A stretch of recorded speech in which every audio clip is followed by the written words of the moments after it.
Welcome to 40 True Terrifying Tales from Reddit. Story 1. I was home alone when I heard footsteps upstairs. Story 2. My friend and I figure in the window wasn't human. 40 True Terrifying Tales from Reddit.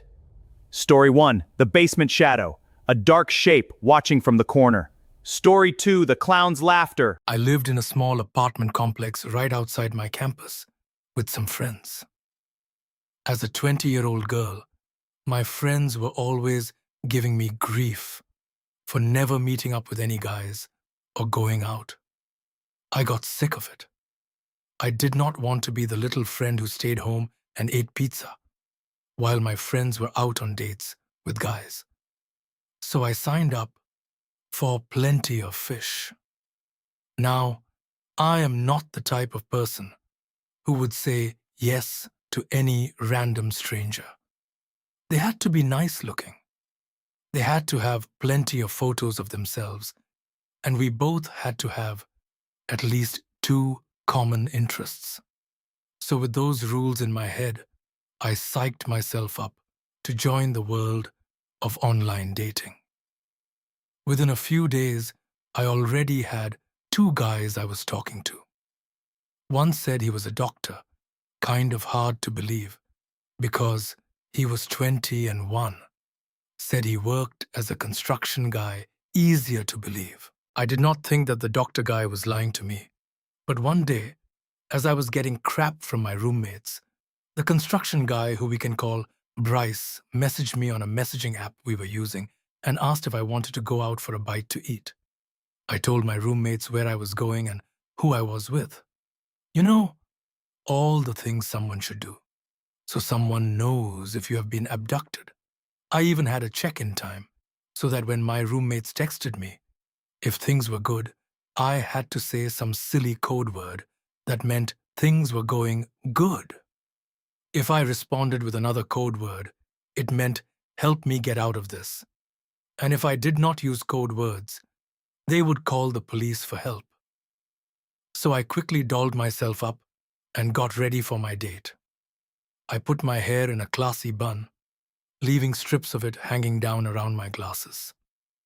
I put on a nice white blouse and some black pants, and I was ready to go. I jumped in my car and headed out to the restaurant where Bryce had chosen. It was just out of my town, but it was still only a short drive from my apartment. I arrived at the restaurant and saw him almost immediately. He was wearing some nice clothes and looked just like his photos. He was waiting just outside the restaurant doors for me. His eyes lit up when they saw me. He walked over to me and smiled. We chatted a little bit outside since it was summer and not too cold outside, and then walked inside. We had dinner and talked about our lives and things like how school was going, and I got the text from my friend. But since everything was all good, I sent that good code word back. Bryce talked about how much he liked his job and things, and all together was pretty nice. Except for one thing. Bryce was boring. He did not do anything exciting or really talk enthusiastic about anything. And it was boring. It was an average date, and I honestly did not care to go on anymore. Soon after, I woke up to the feeling of my phone vibrating non-stop. I looked at it and realized it was vibrating so much that it had fallen off my dresser. I almost laughed. Then, I saw the messages were from Bryce. At first, they were all things of how much fun he had had, and that he would really like to go out again. But then, the messages took a turn. They got violent and angry that I was not responding. I had been sleeping. I texted him back and said I had been sleeping and that no, I was not going on any more dates with him. I was just about to block his profile on both sites when I got a final message. Watch your back, it said. At first, I was really creeped out. But then, I thought that, since I had blocked him and all my accounts were deleted, he could do nothing. Later that day, I saw text from a random number telling me how pretty I looked to my blue pajamas. I glanced outside just in time to see none other than Bryce running down my road. How the hell did he get my number? I thought wearily. I blocked that number and continued what I was doing. Later that night, I fell asleep pretty early and woke up to my phone text alert going crazy. It was from the number I had just blocked earlier that day. There were dozens of messages saying how I was going to get it. I quickly showed all my roommates the messages. They all told me that I should go to the police, but since I was a stupid person, I did not. I blocked the number again and went back to sleep. But once again, I woke up to my phone buzzing. I did not wait. I jumped in my car and drove all the way down to the police station. Once there, they told me they could not do much to help me and just told me to block the number. I did. At least I had it on record. Nothing happened for a few days. The number stayed blocked on my phone for a while. Then the pictures started. They were pictures of my house, of me, in my house, my car, and my work. I went back to the police, and finally, I was able to get a restraining order against Bryce. I never received any messages from Bryce again after that. I now never ever use dating websites. At a young age, I lived next door to an old man named Harlan. He would often go running around the streets as if he was very fit for his age. At the time, I lived with my grandmother. She was friends with him and would often invite him round for a cup of tea and to gossip. Things were fine for a little while until one day, I looked out my window in my bedroom. From my window, I could clearly see into his garden. He was laying on a deck chair, masturbating. As a child, I did not understand, of course. I assumed he did not know I was there. The next morning, I went to open the curtains and saw him doing the same thing again. He looked up at me and smiled, then carried on. A few weeks later, with me not mentioning it to my grandmother, in case she thought I was lying, I continued to see him almost daily. I started to realize it was not right. When I noticed, he would make an effort to make me look by doing such things as making loud noises outside and even shouting my name. Soon after, it was my birthday. My grandmother invited him round to my party, as most of our neighbors had been invited to, and I was alone in the kitchen getting a glass of water when I heard the kitchen door open and saw him walk in. He was wearing gold cycling shorts, which clearly showed off everything. At the time, I thought it was just a fashion choice, but now I see that he wanted people to look. He said to me, "If you were my daughter, I would never let you leave the house looking so sexy. Thank you for keeping our secret." I do not remember my exact answer, but it was something along the lines of, "Sexy is a bad word." He started to pull down his shorts, and I panicked and called my grandmother. She rushed in to see him standing over me, quickly pulling his shorts up, and with an erection. Thankfully, I never saw him masturbating after this. My grandmother called the police, and he got a warning.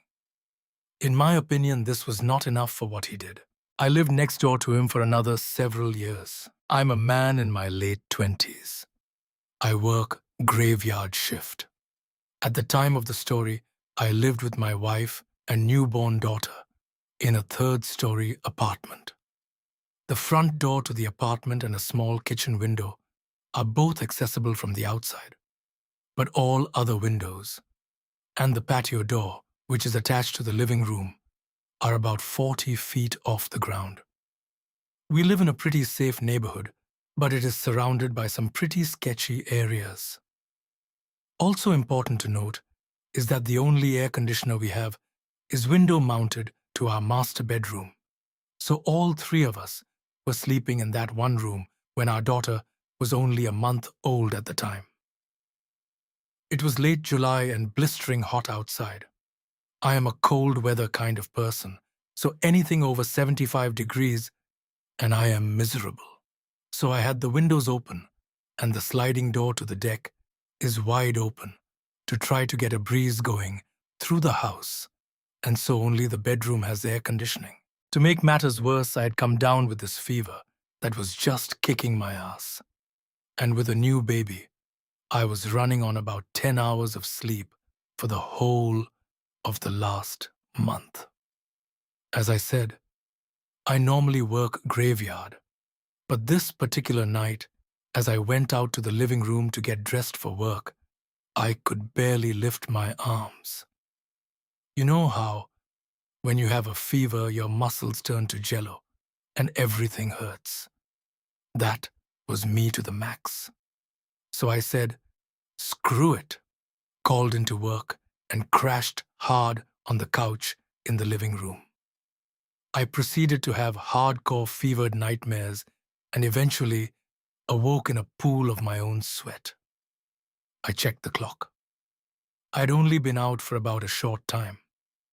I started trying to go back to sleep when I heard this thump, thump, thump. I could not for the life of me figure out where this was coming from. The thumps continued. It was not loud, but it seemed like it was right on top of me. I listened as closely as my disease-addled brain would allow me, and nothing. The noise had gone as quickly as it had begun. I took a peek on the video monitor to make sure my daughter was doing okay and promptly went back to sleep. Thump, thump. Shh, as once again. I was awake and trying to figure out what the hell that noise was. My attention was drawn to my infant daughter crying in the other room. I knew this meant she was hungry, so I peeled my ass off the couch and went to the kitchen to begin making her a bottle. My wife emerged from the bedroom, unaware that I was home, and gasped with surprise, which startled me as well. I turned towards her to put her at ease, which caused the living room and the patio to be in my line of vision, though not hers, as she was still in the hallway. As I was telling her, it was okay. It was just me. I saw something fall from the roof on the patio, and then a moment later, a man dressed from head to toe in black dropped down from the roof of our 3-story building onto my patio. My feverish, sleep-deprived brain went full panic mode. I tried to think of words to blurt out, but all that came out was a loud panic scream as I took off running from the kitchen towards the patio door, which was wide open. The only thing keeping this guy out was the flimsiest screen, which was not even locked, and I was moving like I had cement blocks for feet thanks to this fever. Luckily, he heard my incomprehensible yelp and saw me running towards him in the darkness and decided to scurry back up onto the roof like a ninja. Thump, thump, thump. I pulled the door closed and locked it. My wife ran off to call 911. While waiting for the police to arrive, I saw that he had left his duffel bag on the deck, and the police showed up and investigated the bag. I was very upset by what they found inside.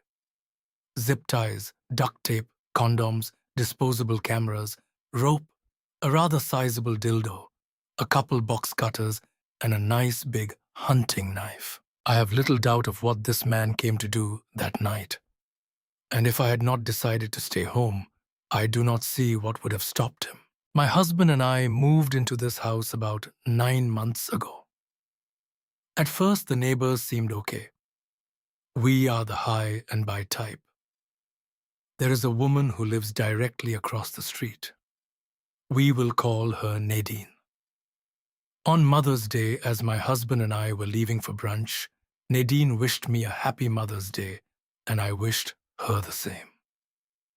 Nadine began approaching our driveway as we started to pull off and did not want to be rude, so I rolled down the window and told her we were in a hurry and we could talk when I returned. She became hysterical, yelling obscenities and throwing her hands in the air. My husband pulled off. When we returned, we noticed 3 of our 4 planters on pedestals located outside the front door were turned over. As we got out the car, she ran out of the house and stood at the end of her driveway. She did not say anything. She just watched us. We decided to go to the store, replace the planters, and clean everything up. When we put up the new planters, we also decided to get 6 Wi-Fi security cameras to put in all of our windows in case she pulled something like that again. When we pulled up, Nadine ran out again, but this time she brought a chair to the end of her driveway to watch us as we were cleaning up and replacing the planters. A neighbor came to speak to us.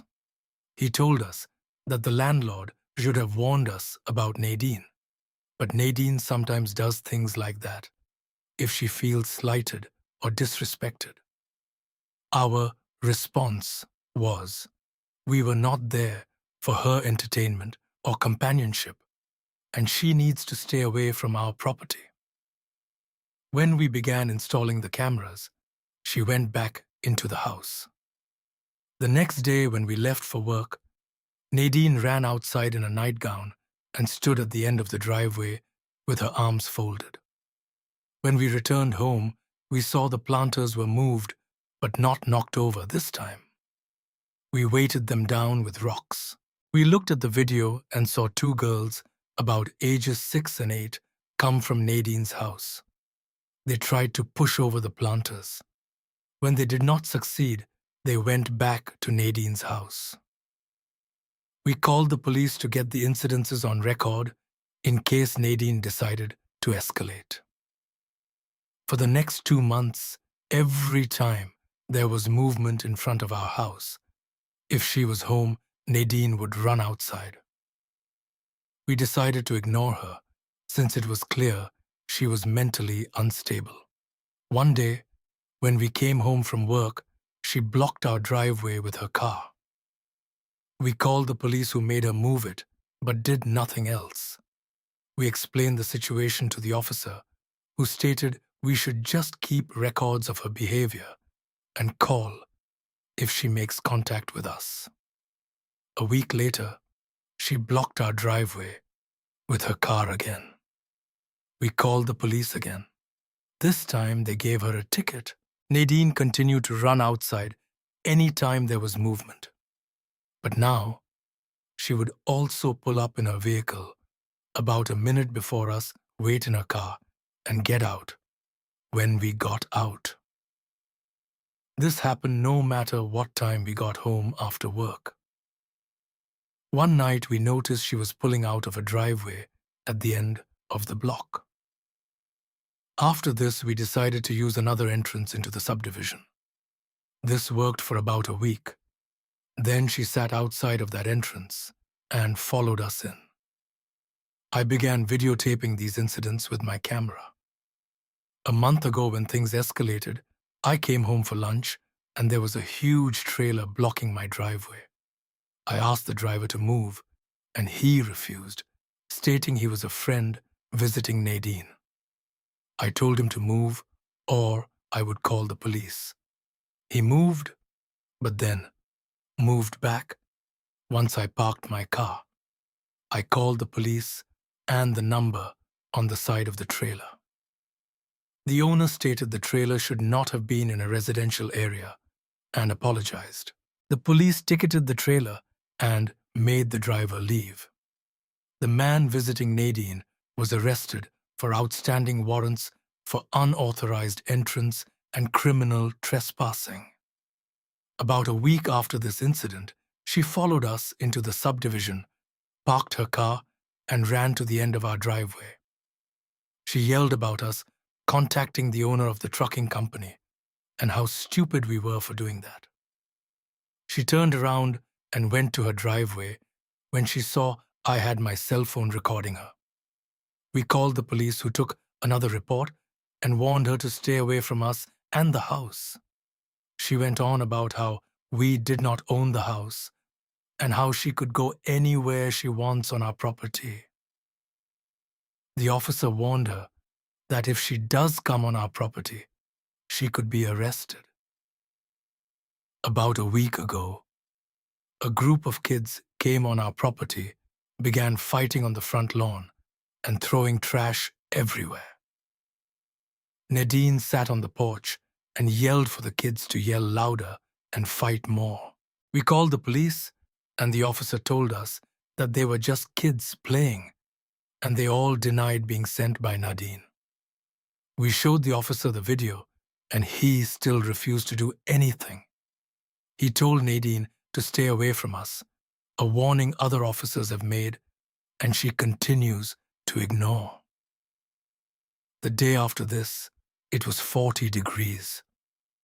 Nadine came outside and stood in the middle of the street watching us. She has continued to do this every day, including this morning. It is obvious the police are not going to do anything. We have 3 more months left on our lease. Needless to say, we are going to move, but until then, we will keep calling police and saving the video recordings of her stalking and harassing us. I live in Norway, which is a small and safe country. Usually the creepiest thing to happen to you would be a nasty look from a stranger on the bus. Because of this, I never thought anything creepy would happen to me because, well, it just does not happen here. The city I live in is called Hanafoss, which basically translates to Chicken Falls. In the fall of 2015, right around the time I turned 20, I moved out from my mom's into my first apartment. The apartment was in the basement of a house, and the owner of the house was an older single woman who lived above me, but we did not get along that well. The house was situated at the end of a gravel road in a wooded area with fields around it about 1 kilometer from the main road. The last part of the road before you got to the house was up on a steep hill. To get to my apartment, you had to walk through the front gate and around the house to get to the basement where I lived. Right outside my door, there was a small porch, which was usually just used if I or any guest wanted to smoke. Because of the house being up on a hill, there was a really steep wooded slope about 5 meters from the entrance. This was also the end of the backyard, so I basically lived right next to the woods. So this all started in May 2016, when my boyfriend Sawyer moved in. He lived in Oslo, and therefore we needed a car to move all his things. His best friend Brooke agreed to help us when she got off work, which meant it was going to be a long night.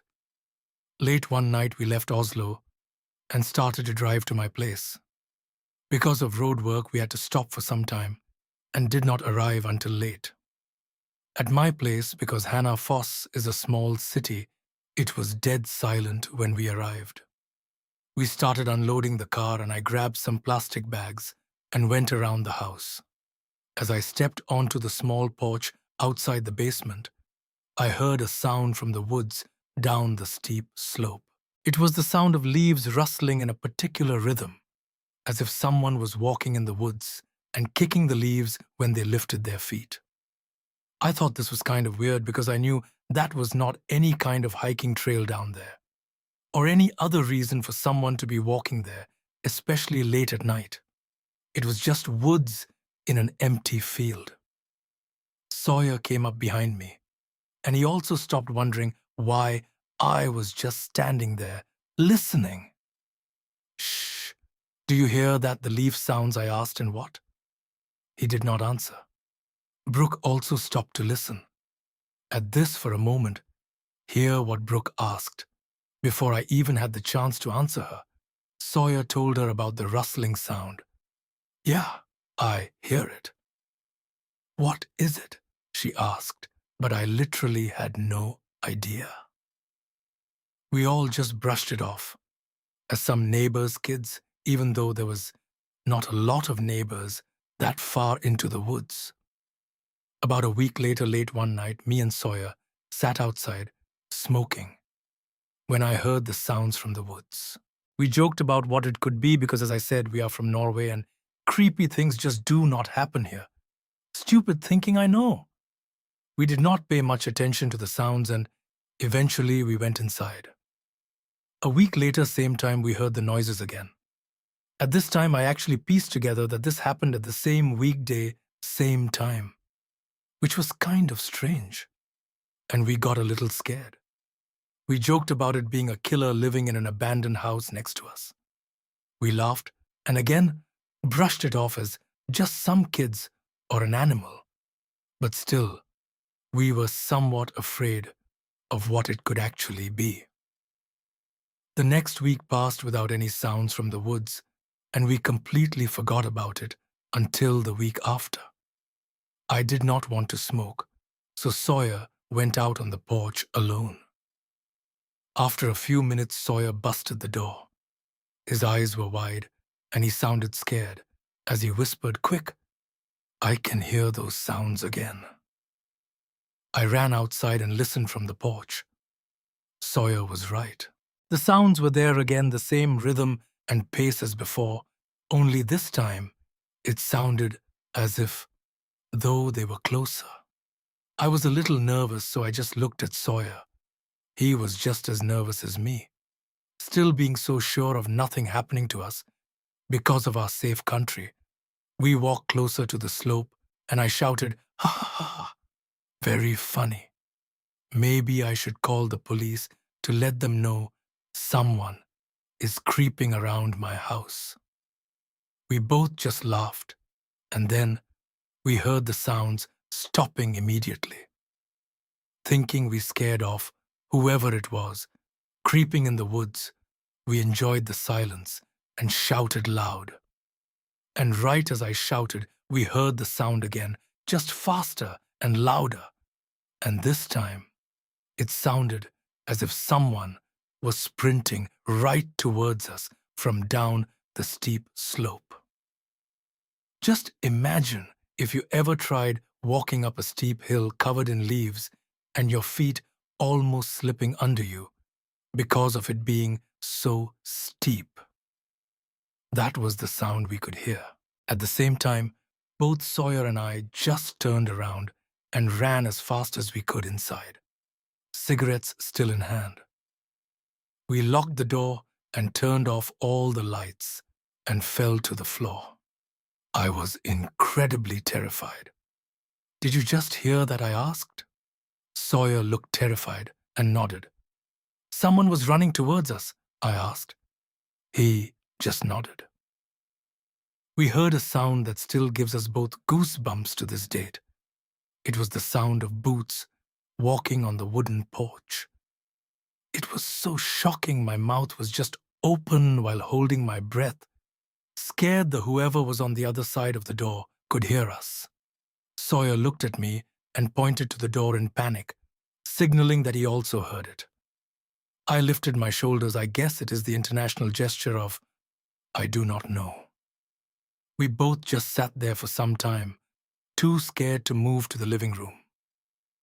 When we heard a loud bang on the window next to the door, we both just sat there, trying not to make a sound. Now, the way the house was built was so that the upstairs where the lady lived was at street level. But if you went around the back, it would look like a two-story house, even though my apartment was the basement. So basically, just half my apartment was the basement, if that makes any sense. The layout of my apartment was that when you entered the apartment, there was a bedroom to your right, a kitchen straight ahead of you. Next to it was a bathroom, which was between the kitchen and the living room, which was to your left. The living room was fully underground and just had a small window by the ceiling, and you could just see a flower bed in a bush. But now, we also could see a pair of worn-out boots in the dark. I looked at Sawyer and pointed to the window and whispered, "What the heck?" Sawyer did not say anything and just looked at me, still terrified.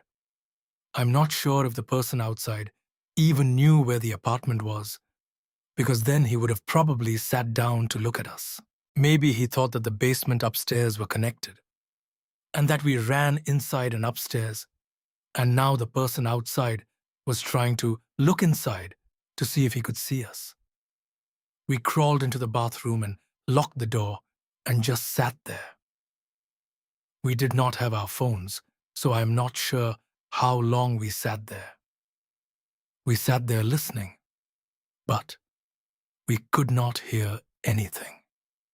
After probably half an hour, we crawled into the living room and put the sofa pillows in front of the small window and called my mother to ask what we should do and if we should bother to call the police. Stupid Norwegians. I know. We should have just called them as soon as we got our phones. But it is just not how we do it over here. And besides, the person was most likely gone now anyway. My mother was kind of angry that we woke her up, but after we told her what had happened, she said it was okay, and that we should call the police if we felt it was necessary. At that time, we were just tired, and we knew that there was nothing the police could do. I mean, we did not actually see the face of this person or anything other than his boots. After he went away, we moved out about a week after that. For reference, I'm a 20-year-old Hooters girl and encounter creepy guys all the time, but never like this. I occasionally get asked for my number and go on dates by older men, but always politely turn them down without really upsetting anyone. I was working the night shift the other night, and a 40-something-year-old man sat at my table by himself. I greeted him the way I greet all customers. Lots of smiling laugh at their jokes, ask about his or her day, etc. He was really irritated and did not seem to want to talk to me at all. So I assumed he was there to eat and go without all the chatting customers expect from the waitresses. I offered a box and dessert at the end of his meal, but he just paid and got up to leave. When I brought back his change, he grabbed my arm and pulled me close and said, "I want you so badly," before letting go and walking out the door. I was so uncomfortable. I just stood there until he left. This was around 8 in the evening, so I told the other girls. Then I just kind of got over it. We closed at midnight on weekdays, so by the time I was ready to go, it was about 1:30 in the morning. I carry a stun gun in my bag and normally have someone walk me to my car, but it was so late that nearly everyone had already left, and those that were still there were busy trying to clean up so they could leave. I parked right in front of the doors, leaving my car only 5 feet away, so I decided to quickly get in my car without being walked. I always lock my doors out of habit and went to check my phone, which was dead. I have one of those crappy chargers in my car that only charge at a certain angle, and was trying to get my phone to charge when a truck pulled up behind me, blocking the end. I could not pull forward because the restaurant was in front of me. I could not back up because of this truck. At first, I thought it was my roommate, who will sometimes come check on me if I get home too late to make sure I am okay. It was a silver truck, which is what my roommate drives. And when I turned to look at it, it was a different model, which made my heart sink. This person then proceeded to honk their horn at me over and over for a good 5 minutes, trying to get me out of my car. When I refused because Mama did not raise an idiot, he pulled up next to me, started knocking on my window, and yelled at me to get out of my car. It was the same guy that was at my table 5 hours earlier. My phone would not turn on, so I switched into reverse and fast and furious my way out of the parking lot. He started following me with his truck, so I ran a red light and started speeding. He stopped at the light, and I drove for a bit before going home in case he caught up and tried following me to my house. I checked my car when I got home, and in case he hit my car and was trying to let me know, but I did not see any marks. I do not know whether he was trying to rob or kidnap me. But creepy man, who waited for 5 hours in the parking lot for me, I really hope we never meet again. Some female in her late 30s, and I am a travel counselor for a large tour company. We are pretty well known, so I'm not going to be dropping any names for anonymity's sake. So as a travel counselor, fancy way of saying travel agent, I book many cruises. Both my company and the many cruise lines offer us in the industry what is known as a fam trip to familiarize us with what the cruise line offers. So I was approached a couple weeks before the holidays with a chance to take such a trip on a 4-night cruise to the Baja Peninsula. It left the day after Christmas. Since my husband had a big guys trip with his best friend lined up, I thought perfect. My in-laws have been begging us to watch our 7-year-old daughter, so she went to grandma's and I went on a free cruise. What could go wrong? A little sand surf and sun, and while it is winter, 66-degree days are much warmer than the teens and below zeros we have up north. And the flight was perfect. The embarking went smooth as butter. The lovely balcony room I was put on was wonderful. So far, so good, right? That night at dinner, an Indian man sits next to me. Nothing struck me as odd, as there were several empty seats available. He strikes up conversation, introduces himself, and says he is traveling with his elderly parents' sister and her family. He is 26, works in communications and attended college in London. He seems nice. We have a lovely conversation, and I throw in that I am happily married, have a child, etc. Finally, his family arrives to eat, and we part ways. I figured I will never see him again. The next day, I get off at our port. I signed up for a Segway tour, and who do I see in my line? My new friend and his father and I assume is his oldest nephew.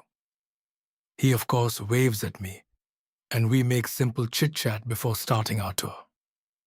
After the tour, there was the opportunity to walk around. I chose to browse the shops and get some pizza.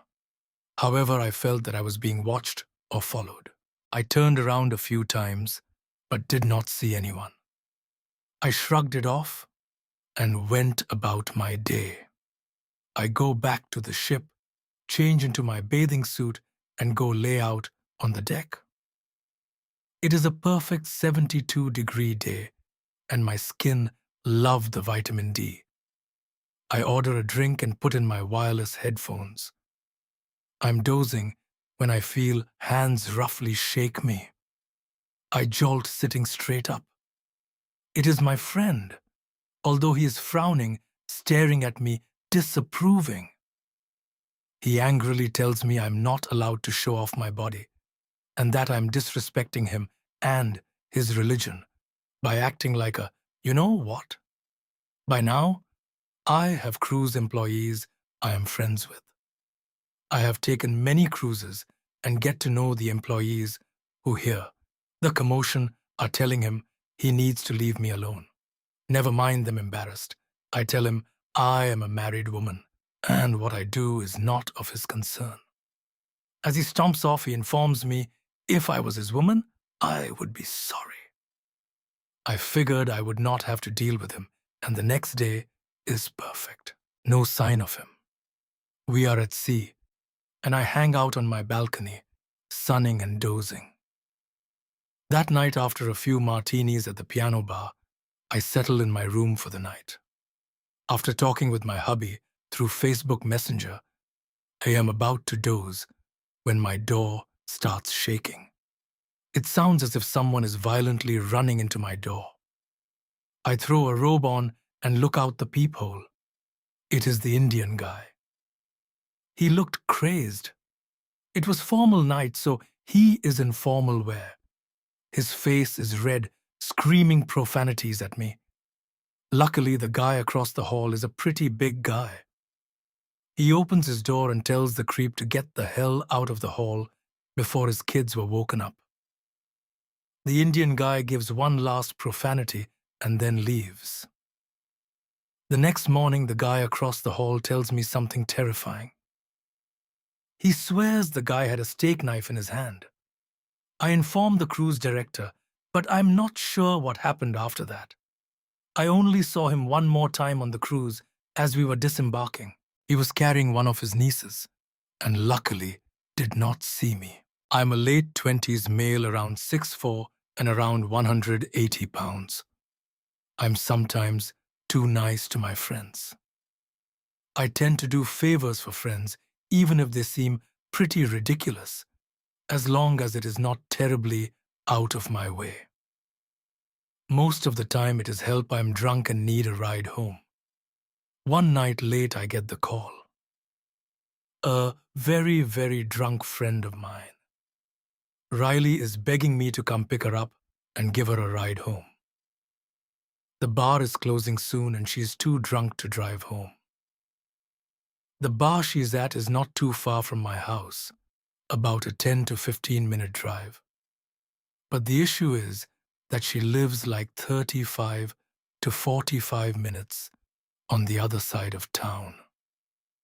Riley has been extremely nice to me in the past, and I did know her as solid, so at about 10 to 2, I grabbed my keys and my concealed carry and left the house. I get to the bar around 2:05, and she is sitting outside on a bench by the doorman.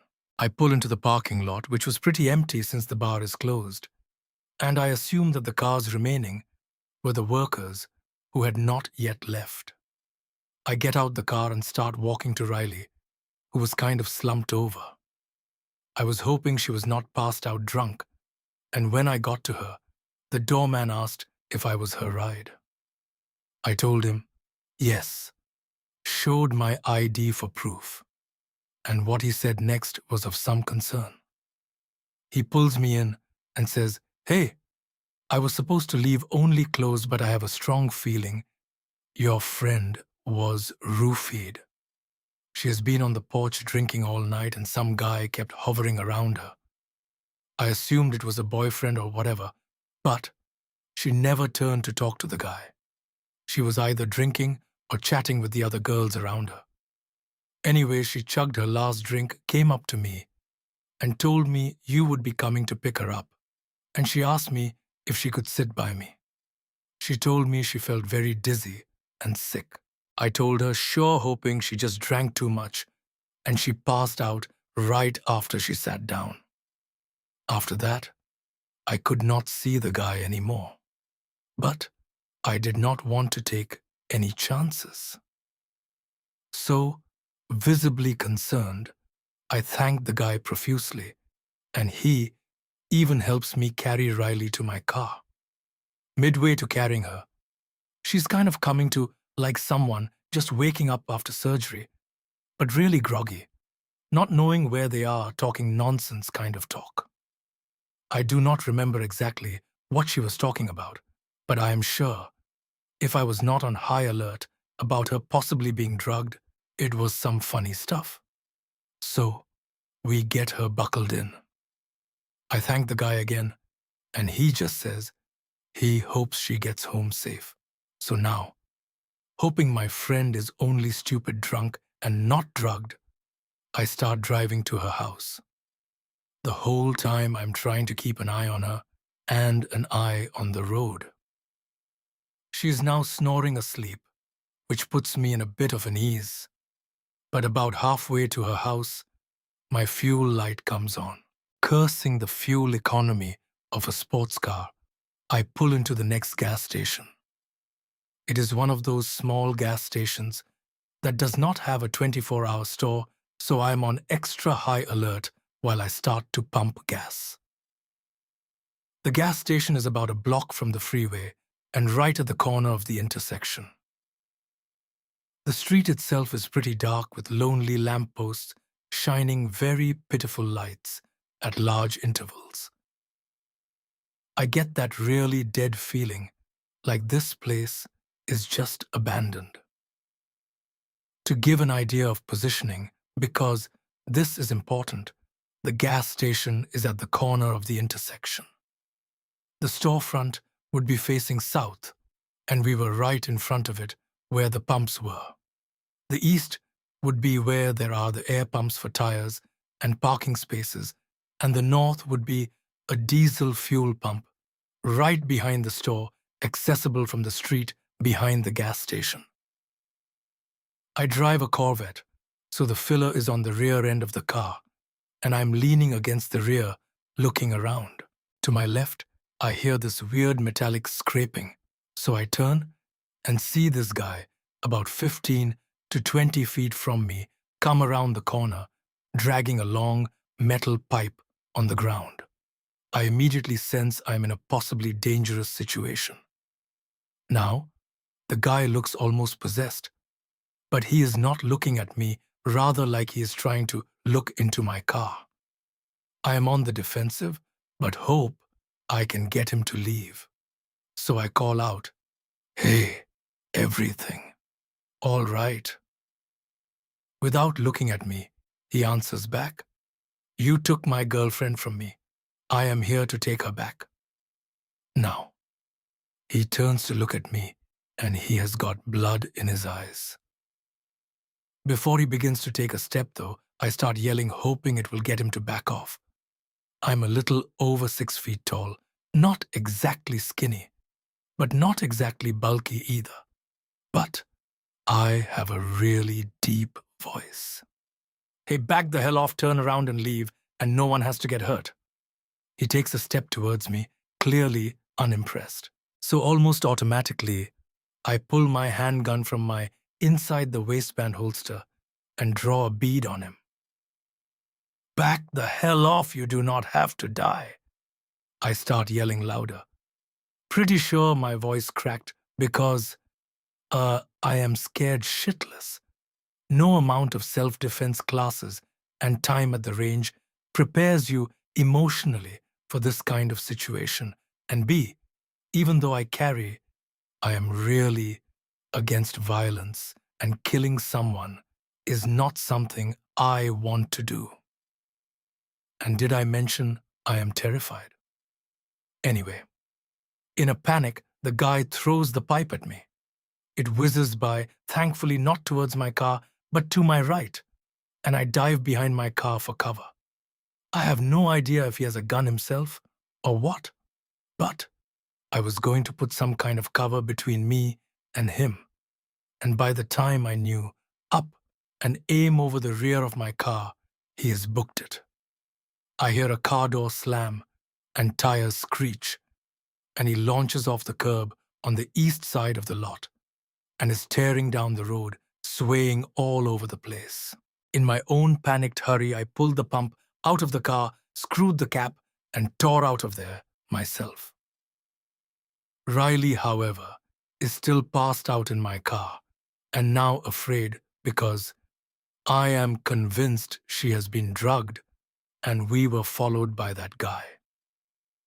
Me being more concerned about her earlier and keeping on the road, I must not have noticed being followed the whole way.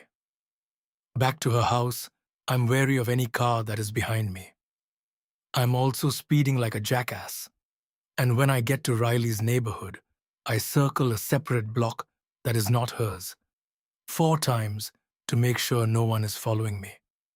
When I was satisfied thinking I was not being followed anymore, I pulled up to her house and tried to shake her awake. She's doing that groggy waking up stuff from before, but now she is able to get up. I am able to walk her. Thankfully, I was worried I was going to have to call an ambulance if she did not wake up, and they get her keys from her bag.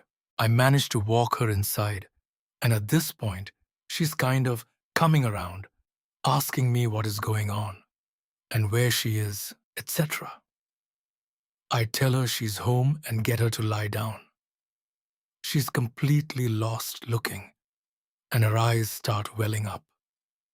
She clings to me and starts sobbing. She's still very out of it, but I'm guessing she realizes something bad was going on or attempted on her. I was able to get her to lie down, get her to sleep. I wrote a note for her, which is pretty much saying, "Hey, I will be in the next room. We are going to the hospital in the morning to get you checked out." Fast forward to the morning. She is sick as a dog, and after she expelled some demons from her stomach, I drove her to the hospital where she got tested and treated. I still shudder to think what might have happened had I not had my concealed carry weapon with me. I do know martial arts to an extent, but that is not something I want to take against a crazy person with a pipe. Riley still does not remember much from the night, except calling me and wanting to sit next to the doorman. My advice for you guys, either be with friends you trust when you go out, or at least have someone you trust walk you to your car. That night could have ended badly in 1,000 different ways. Thankfully, even luckily, everyone made it out safe. When I was 22, I moved 1,000 miles away from my Midwest home to the beautiful foothills of Tennessee. I had a new job, new car, and a nice apartment, but did not know a soul outside of work. If my phone rang, I expected to hear a faraway family member or my long-distance boyfriend still in college. This was a landline, no cell phones yet. Despite being very alone, I was managing well with the excitement of all the new things in my life. I had only lived there for about 2 weeks when the unwanted calls started.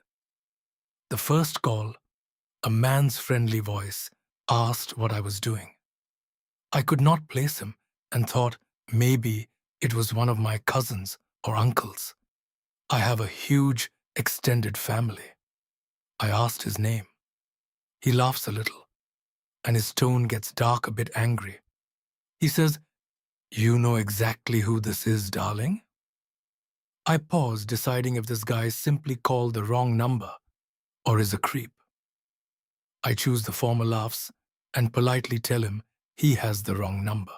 He then recites my brand new, unlisted, unpublished phone number and my name. What the hell? An intense chill races through me. I have only given my number to my parents' sister boyfriend, apartment manager, and employer. I am new to the city in this lovely southern state.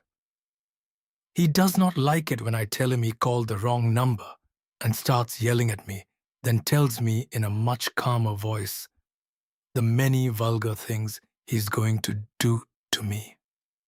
I hang up and brush it off. He calls again around 1 in the morning. I tell him to screw himself and hang up. He keeps calling, so I unplug the phone and return to sleep. However, as days go by, the calls continue and escalate. He starts mentioning personal things about me. He said he liked the white quilt on my bed, knew what was in my fridge, and that he is allergic to cats. I had one. And then asked me if I was in love with Murray. As I listened to his words, I was standing in my kitchen, looking at the calendar taped to the fridge, and had Murray written in pink on the 17th with a heart around it, because Murray is my sister and the 17th is her birthday. I started shaking and crying because suddenly I realized this creep has been inside my apartment. I was alone with no friends or family to run to for the night. It was me versus a creepy mystery man. I did not sleep much that night. Early the next morning, I talked to the apartment complex manager before heading to work, telling her what had happened and that I want the locks changed that day. She gets a weird look on her face and after a long pause says she knows who has been inside my apartment and that it will not happen again. What turns out, she had a creepy maintenance guy who noticed a young woman moving into an apartment alone and thought I was his new pet. She had the locks changed immediately and promised that she would personally keep the other key. Although the calls stopped, I was paranoid for years. I came and went from my apartment because I never even knew what this guy looked like. I moved out the moment my lease was up. Only after thinking about it years later that I realized that her weird expression likely meant that it had happened before. Plus, she did not even fire him.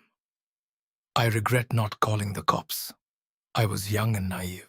When I was 21, I transferred to a college in San Francisco. I checked out a room for rent on Craigslist. It was in a really nice 2-bedroom apartment. It was cheap rent and close to campus, so it was the ideal spot. The girl who lived there was 29, and her name was Beth. She was tall and wide, and she had jet black hair and wore pale makeup. She seemed nice, although a little quiet, but she seemed to like me and agreed to let me move in. So far, so good. My first night there, we went out for pizza, and that is when I could tell that something was a little bit off with her. Through dinner, she kept telling me how much I looked like a certain actor. I did not know what to say, so I just shrugged it off with a thanks. I mean, I look nothing like him, so it just did not make any sense to me. When we got back home, she asked if I had seen her room yet. I said no, and so she took me to see it. Her walls were covered in posters of the actor. She even had printed photos of him all over her mirror. She owned all of his movies. I did not know what to make of it. It was creepy. The whole night she had been saying, I look like him. And now, it is obvious to me that she is obsessed with this guy. A few weeks passed, and I never really saw her that much. We did not spend any time together, really. She would come home from work and practically run to her room. She would spend the whole night in there. She had this creepy, high-pitched giggle, and I would hear her giggling through the walls all night and wondered what the hell she could possibly be doing. Occasionally, she would come out and talk for like 2 minutes, and she would always be slurring her words, so I suspected she had been drinking a lot. Sometimes she would not say anything, and she would just stand in the hallway and watch me in the living room. I would turn and see her and be surprised and say, "Hello, Beth." And then there would be this long, awkward pause, and she would give out her creepy, high-pitched giggle. It was uncomfortable being around her. She gave me the chills. One night I woke up at around 2 in the morning because I heard what sounded like the front door being unlocked. I came out of my bedroom and all the lights were off, but I could still see Beth standing at the front door.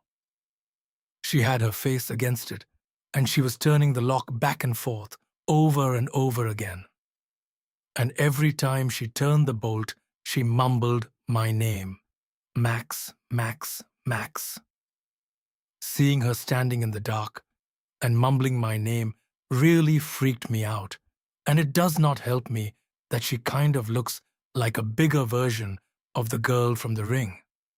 I just quietly went back to my room and tried to sleep. One night I was watching a movie, and she stumbled out of her room and turned on the living room light, forcing me to pause the movie, which was annoying. She then asked me if I wanted to hear about her ex-boyfriend. It was an uneasy segue into the topic, but I just said, sure, and then awkwardly sat back to listen to her. 10 minutes into the story, and she was so riled up. She was screaming at the top of her lungs about their breakup. I was worried that the neighbors were going to call the cops. She was not listening to me when I was asking her to lower her volume. Amidst all of her screaming, one thing she said really freaked me out. She was in such a fit and yelled, "I will slit his throat." And that was a big game changer. Suddenly I had no idea what this girl was capable of. She was practically a stranger, and everything I had seen was becoming alarmingly disturbing. After a few more minutes, she told me, "Thanks for listening," and started doing her giggle. I got out of there pretty fast and went to my room to go to sleep. I had a pretty unsettled feeling about being in the house with her, and what is worse is that there was no lock on my bedroom door. I pushed the edge of my dresser in front of it to act as a little barricade, just in case. I woke up in the middle of the night to the sound of my dresser scraping against the floor. Beth was pushing the door open. I turned on my light, shouting at her to stop. I could see her through the opening of the door. She was so drunk and had this insane look in her eyes. I pushed the door closed and yelled at her to go to bed. I could hear her walk back to her room, but I could not fall back asleep. The next morning, when I went out into the hallway, my heart dropped. I saw one of her steak knives was on the floor by my door. I got goosebumps all over my arms. All I could think about was her saying she would slit that guy's throat. I confronted her about it, and she said she did not remember trying to push my door open. She said she did not even remember telling me about her ex. I had enough. My lease was month to month, so I found a new spot and moved out. About a month after I moved out, she contacted me. I was at the movies and my phone was off. When I got out, I turned on my phone, and to my shock, I received 40+ text messages that had been sent to me over the past 2 hours. They were all just insane texts that ranged from everything between "Hi, how are you" to "I hate you." It was insane.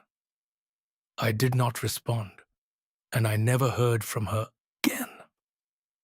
I always wondered if I had not set my dresser in front of my door, would she have quietly come into my room and slit my throat?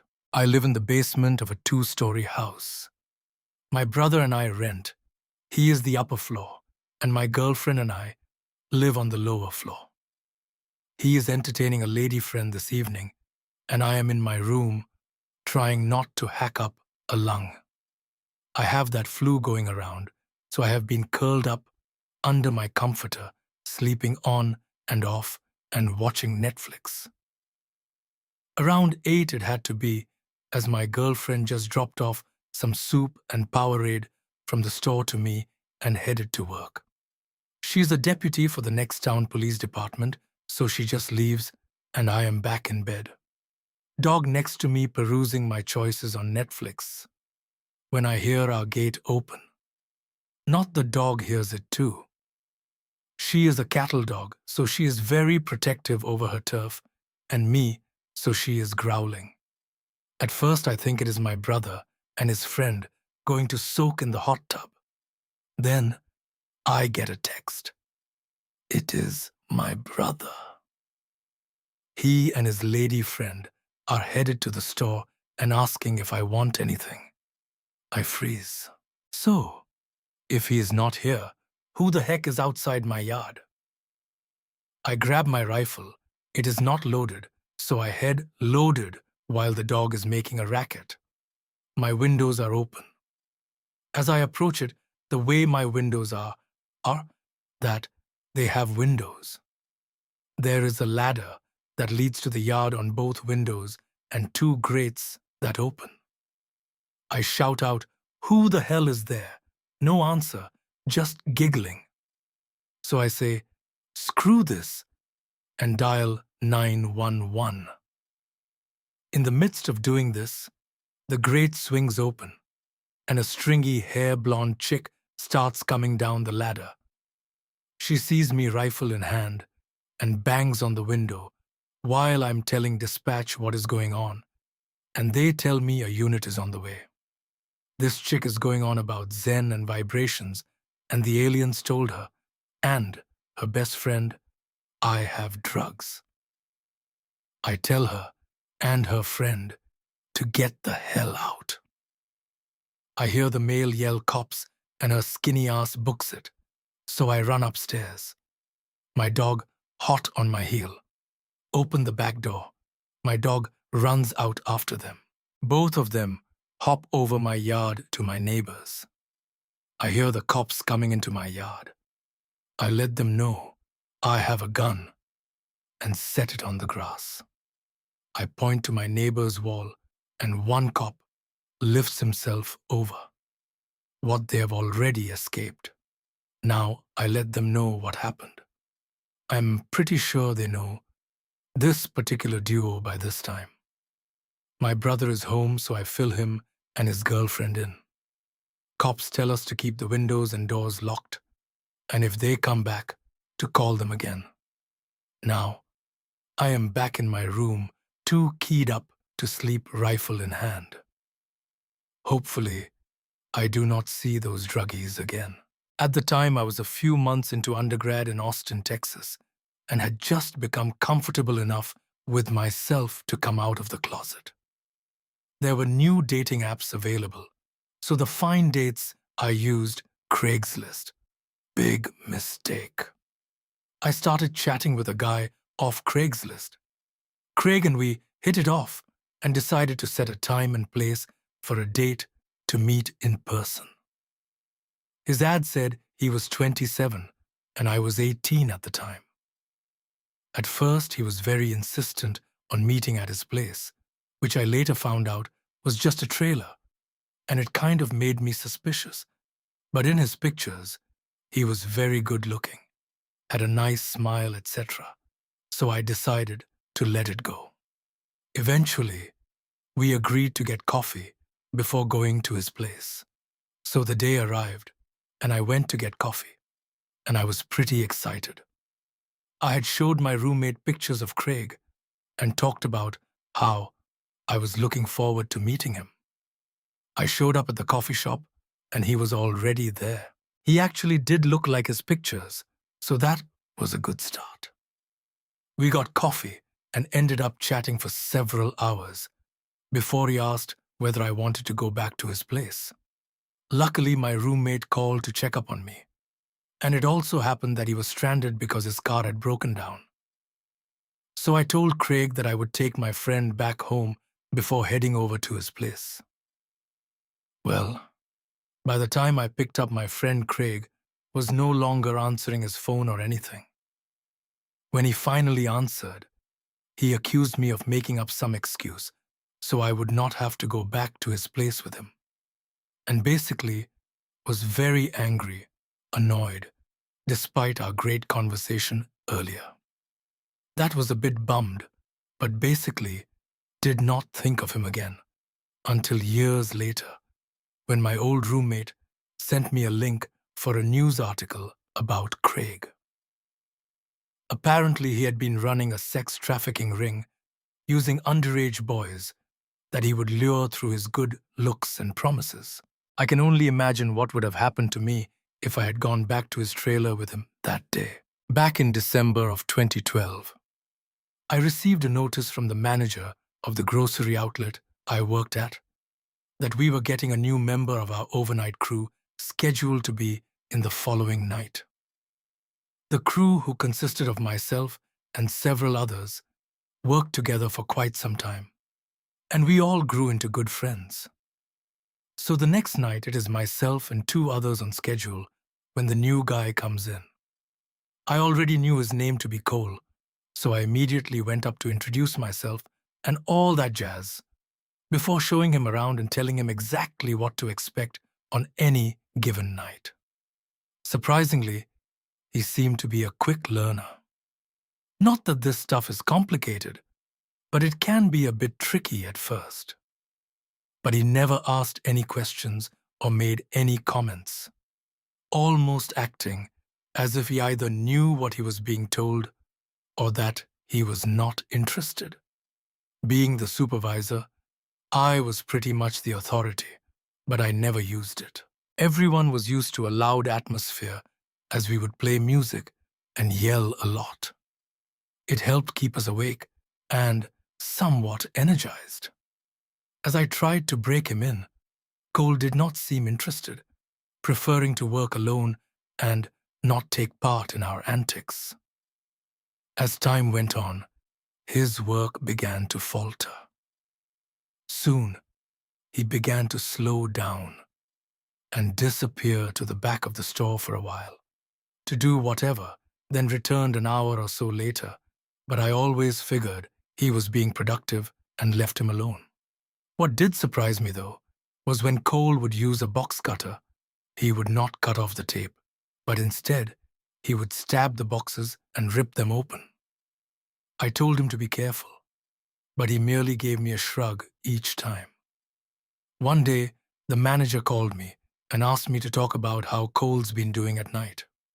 I told him about how he became slower with work and seemed much less interested, seemingly doing the bare minimum to get by. He suggested that I should talk to him, and I agreed. 3 nights later, it is just Brad and myself on the schedule. After doing the usual stuff for a while, it was finally break time. We decided to walk over to the gas station convenience store nearby and buy some stuff for our lunch break. As we got back, I noticed that the entrance door was left open. Damn, that is not good, I thought. Must have forgotten to close it, but Brad said that he did. That is odd. We went inside and continued working into lunch break. We are sitting in the break room eating and chatting when we both simultaneously heard something that sounded like one of the freights moving and happened again shortly thereafter. So I got up to check it out while Brad stayed inside the break room. I got to the sales floor and noticed that one of the freights had moved a few feet away from where we left it originally. Also, some merchandise had fallen off and was lying on the ground. I began to put the stuff back on the freight when I heard Brad yell my name, completely used to yelling. I casually walked back towards the break room to meet up with Brad.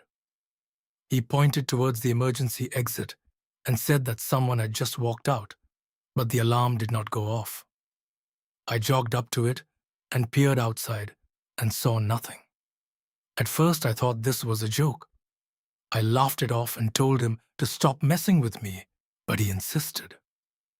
I went out of the emergency door and walked around the store, but did not see anybody. I came back in through the front entrance and met up with Brad once again near the break room. What did scare me, though, was when Brad and I walked up to the emergency exit. Brad suddenly turned around and saw somebody walking. He nudged me, and I just turned around to barely see the person walk towards the freezer and around the corner, which was all the way on the opposite end of the back store area. I ran to catch up with whoever it was, but did not see anyone when I turned the corner. The freezer was locked, so whoever it was could not have gotten inside unless they had a key. But only I have the key. Brad came out to me and asked me if I believed him now, and I said I did. Who could be in the store and how did they get in? I then thought of the left open entrance from earlier and the fact that the emergency exit door alarms were disabled. It must be someone who either works here or is aware of our movements in the alarm system. We headed back to the sales floor to investigate some more. Nothing was knocked off of the shelves, nor was the freight moved this time. I walked him near the front entrance and peered out of a window towards the parking lot, but saw nobody. But then, as I turned towards the front entrance, I saw somebody walking from the parking lot to the backside of the store. This time, I recognized the person. It was Cole. What the hell, he is not supposed to be working.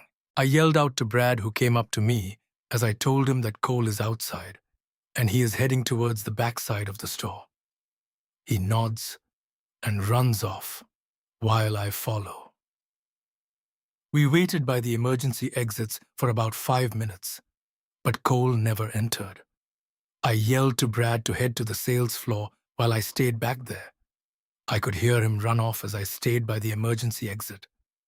Out of nowhere, I turned around and suddenly saw Cole standing about 20 feet from me with a box cutter in his hand. I watched in horror as he glared at me. How the hell did he end up behind me? I asked him what the hell he was doing there, and that this was not funny. He did not seem to pick up on that, though. Finally, when he did move, it was to position the box cutter in an upwards cutting position, like he was going to stab my chest or something. But he eventually lowered it down and spoke to me. "Tell the manager I quit." Cole then put the box cutter in his pocket, then walked towards the opposite end, once again towards the freezer, and turned the corner, disappearing. I stood there in shock for about a minute when Brad came running back to me. He asked if I saw Cole, and I told him I did, heading off towards the freezer. Brad asked what we should do. I told him what happened, but insisted we just let it go for now. A written and signed manager arrived a couple of hours later, and I told him that Cole had told me he quit, but did not go into any detail. I decided not to tell the manager about what had happened, nor any other co-workers for that matter. I did not want to escalate this any further than it had already. It was not until Brad said something that the police became involved, and I then learned after talking with the authorities that Cole has a mental health record, and I should have reported what happened and not kept it a secret, regardless of my reasoning. When I was 19 years old, I had hit a dating rut.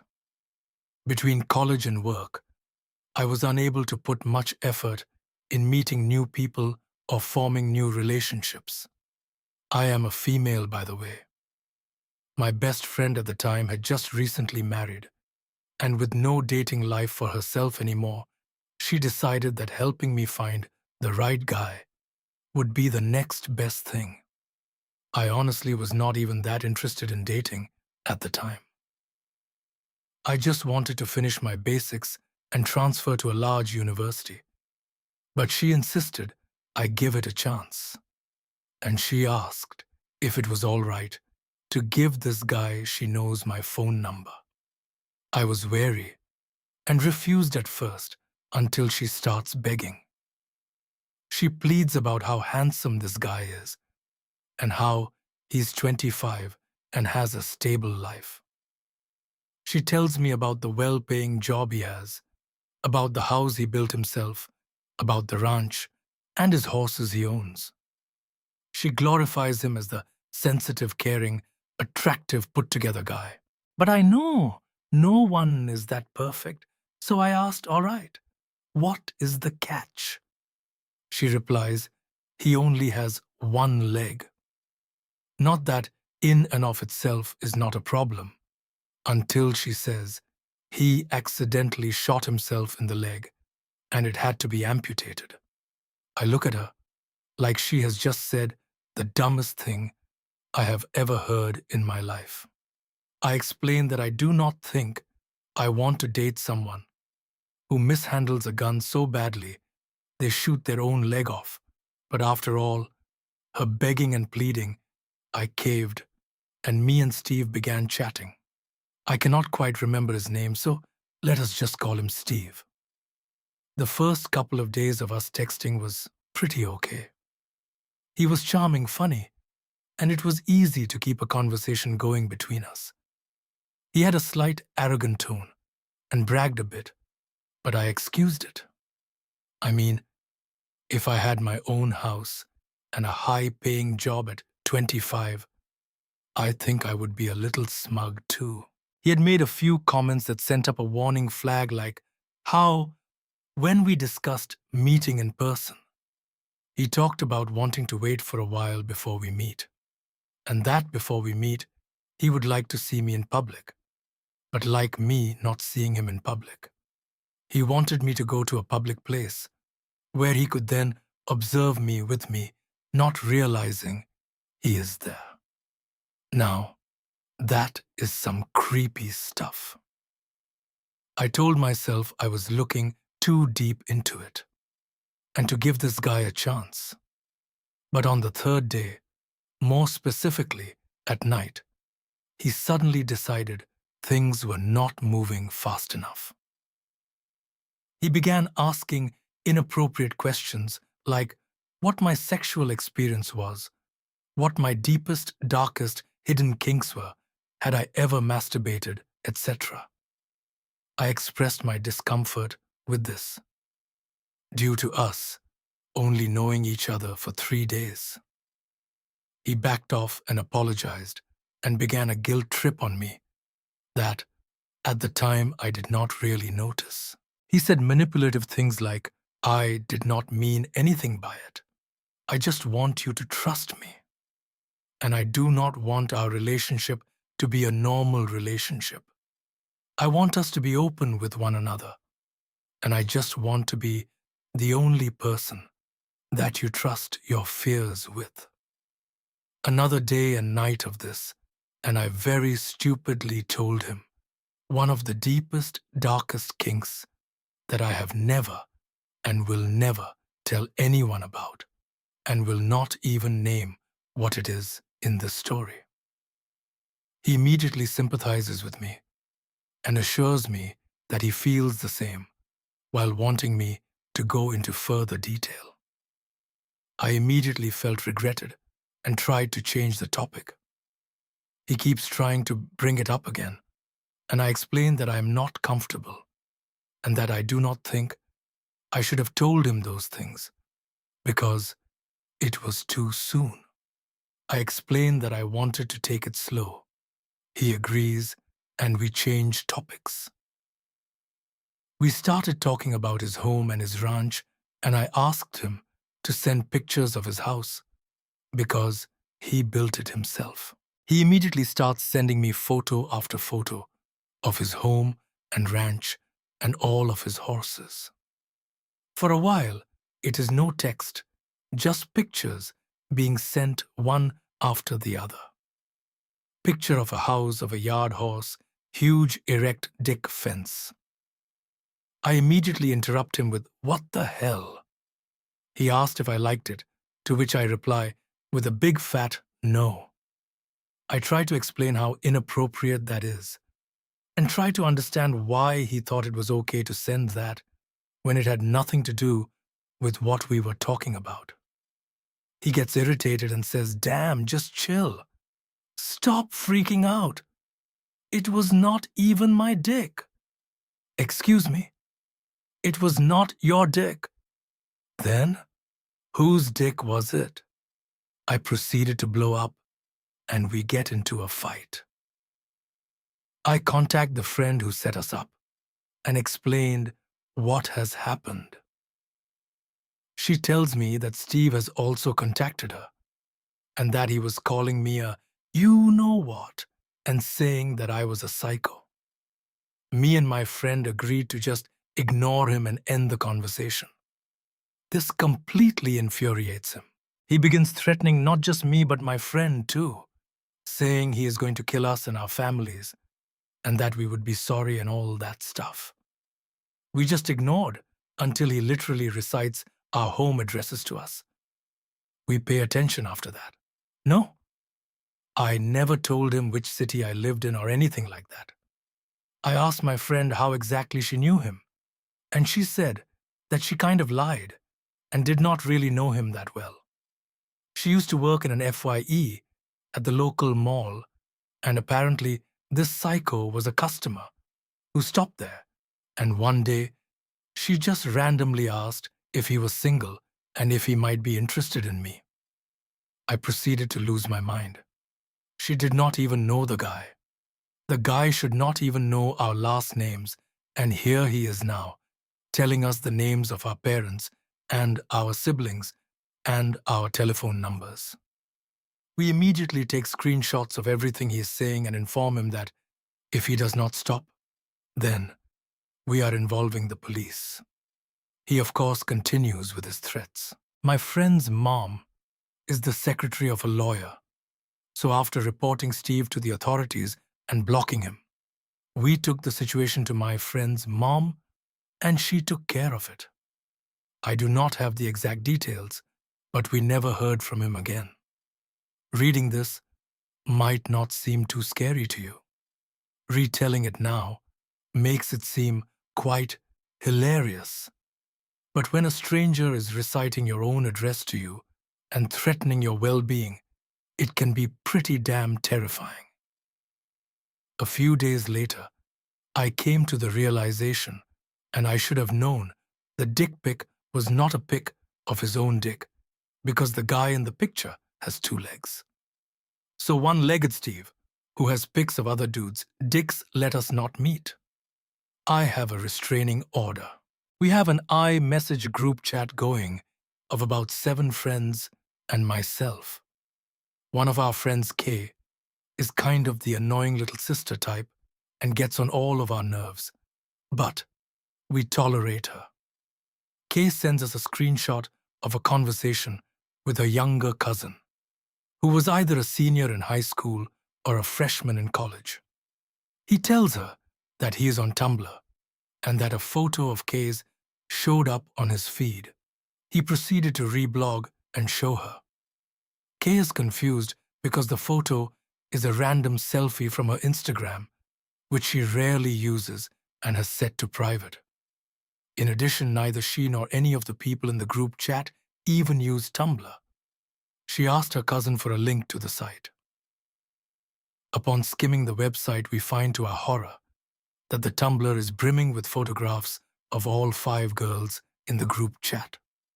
Individual posts with personalized captions of photos taken from respective Instagrams, most of which are private.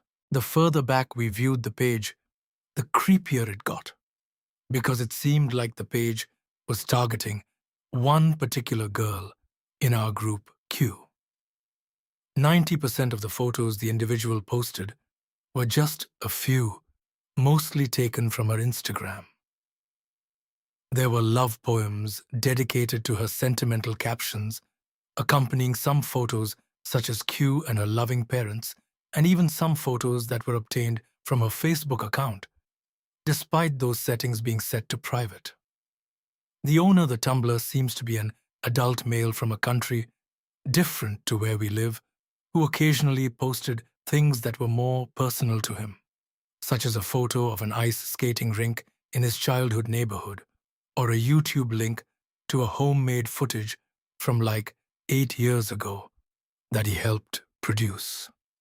The owner of the account does not seem to be the same person as the owner of the Tumblr. Through my own investigation, the person does seem to be real, though. The primary purpose of that site looked like a shrine of sorts dedicated to Q. There were, in fact, other posts such as lyrics to random old songs by obscure artists, which hinted at the owner's age. There were photos pulled from my own Instagram, such as a zoomed in and cropped pic of my face taken from a group shot. The most horrifying part was one of the older photos he had posted. This photo was not just one of cues pulled from her social media. It was a photograph of two real framed photos in the person's home of Q. The caption for that photo indicated that the stalker had been dedicated to her since 2012. 2012, we just came across this Tumblr here in 2017. Needless to say, we were all thoroughly stunned and frightened, and we have no idea what to do. Q proceeded to send an angry message to the owner via some link on their page, and just like that, the page was deleted. We have no more leads, although I have been doing my own research on trying to find out the identity of the person. I'm not even sure what we can do from here, seeing how we no longer have evidence, except for screenshots of the site that we took, as well as a way back archived link of the site. Any advice would be appreciated. This literally just happened to me, and now I'm sitting in my apartment, all the blinds drawn and the doors locked. I live in a city, and I work third shift, so needless to say, I have seen some weird stuff at night due to my schedule. Even when I'm off, I am up the whole night. That being said, I was in the military, and I have worked in security forever, so even though I am pretty skinny, 5'7" and a female, I rarely get nervous being out and about at night. Anywho, I live alone with no one to keep me company but my cat and my fur child, a 6-month-old lab boxer. Around 4 in the morning, Pup went to the door and indicated he needed to go out now, and signaling that he needs to go pee is kind of a new thing, so I jumped at the chance to take him outside. So I bundled myself up, hooked the puppy up to the leash, and out we go. To get to the stretch of land where the dogs are allowed to use the restroom, you have to walk past one other apartment complex. Enough a hill. It is late, so it is dark. But the apartment parking lot, which runs alongside it, is well lit, so I have never felt nervous, or that it was too dark. Pup starts to sniff around, and I light up a cigarette washed with what was probably a disproportionate sense of victory as my dog pees outside. Suddenly, Pup stops midstream. His entire body went still, in a way I have only ever seen concerning squirrels. His ears perk up, his tail is straight up, and then slowly, his ears started to pin back. His tail quivered, and a low, angry-sounding growl I have never heard my pup make starts. At the same moment, I felt the hair on the back of my neck stand up. Some long-buried instinct flared up, and I became instantly wary. I turned and put my back to the brick of the nearest apartment building and scanned the parking lot. Nothing. Nobody out walking their dogs. No one out throwing trash away or walking to the car. No one on their balcony. Pup's growling started to get louder and louder, and he actually started to lower his head. At this point, I had gone completely still, and my reaction to his discomfort was so severe that I had fallen back on old habits and curled the palm of my hand to hide the cherry of my cigarette, so it was not giving off as much light. This is pointless, by the way, as I was out in a seafoam green North Face and brown Uggs that stand out like a beacon in the darkness. Never mind the fact that I was standing underneath a light.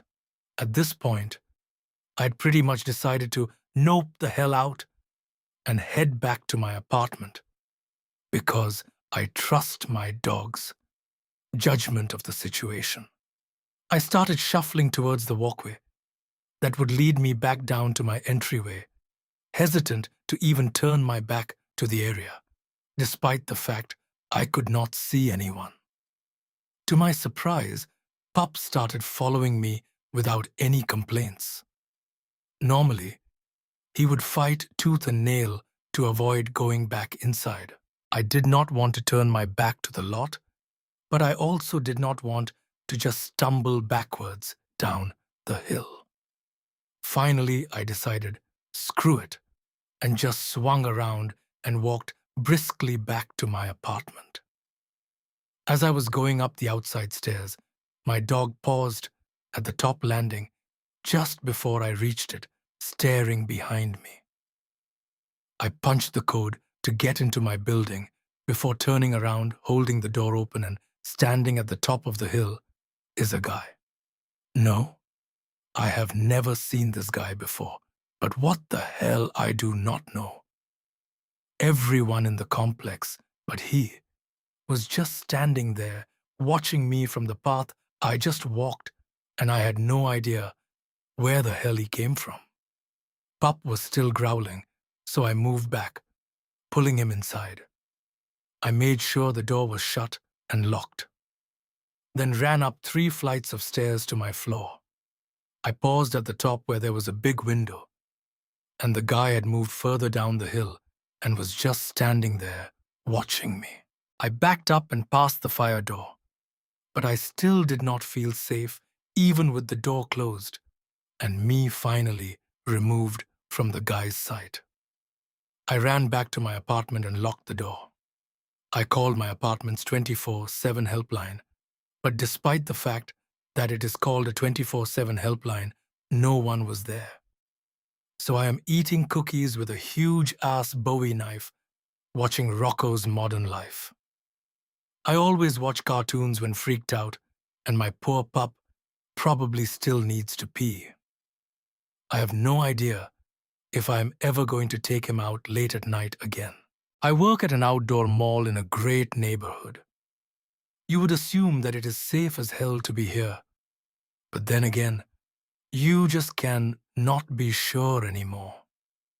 There are creepy people everywhere, and I just cannot help shake the feeling that this is not my last encounter with this man.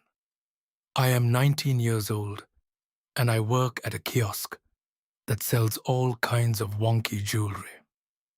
It is usually teens, young adults, and occasionally some older adults that shop with us.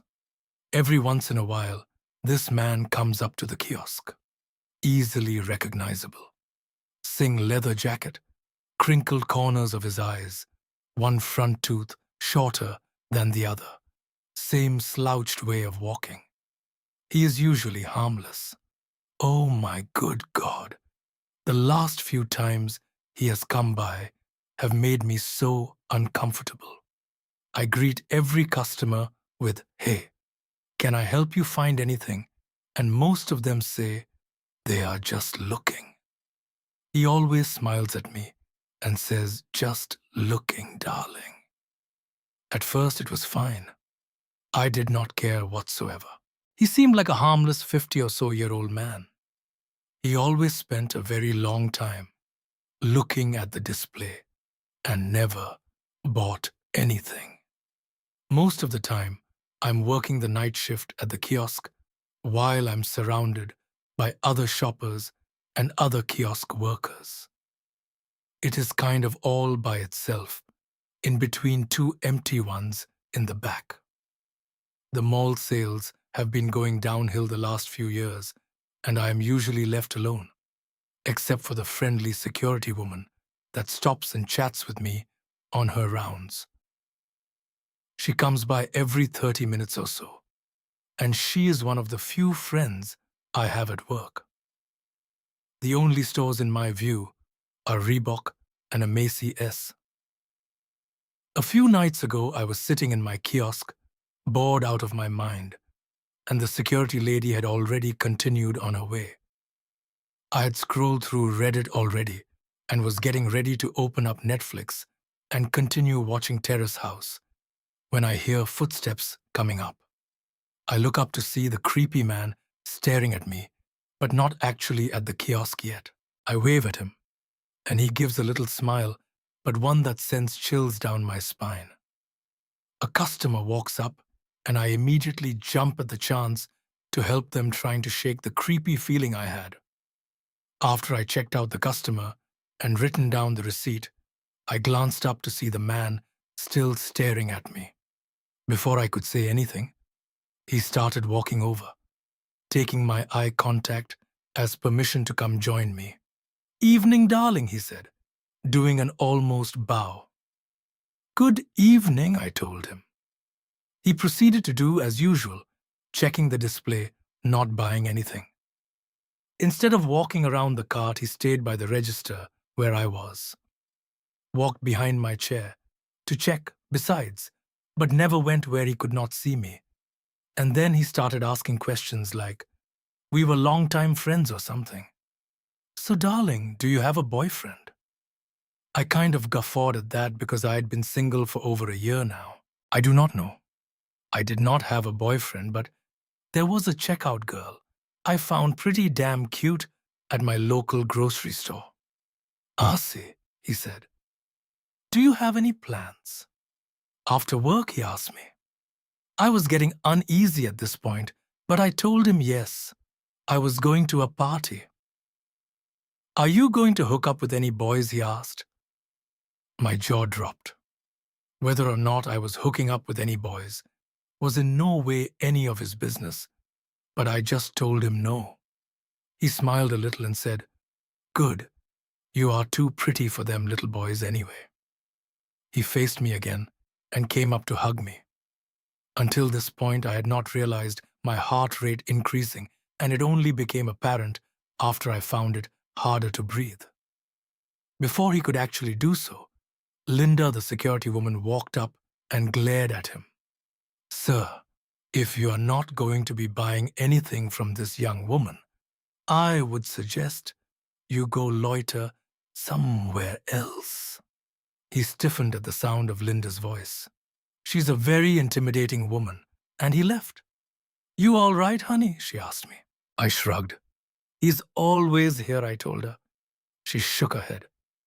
"Let me and Russ walk you to your car after work today, okay?"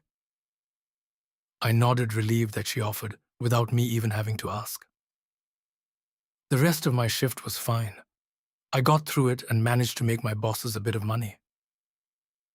At 8 o'clock on the dot, Linda and her boyfriend Russ are at my kiosk. They wait for me to pack up my purse and then walk me to my little Prius. They wait for me to drive away as well. On my way to the party, I stopped by a gas station to fill up the tank. As I am waiting for it to fill, I glance over and see the man from the mall in the mini-mart. He is buying a pack of cigarettes, and he looks out the window and sees me. When he does, he smiles and waves.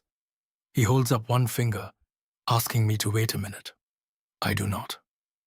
I yank out the fuel hose and jump in my car, booking it out of there. I take several detours before arriving 30 minutes late to the party. I had to make sure I would lose him before showing up there.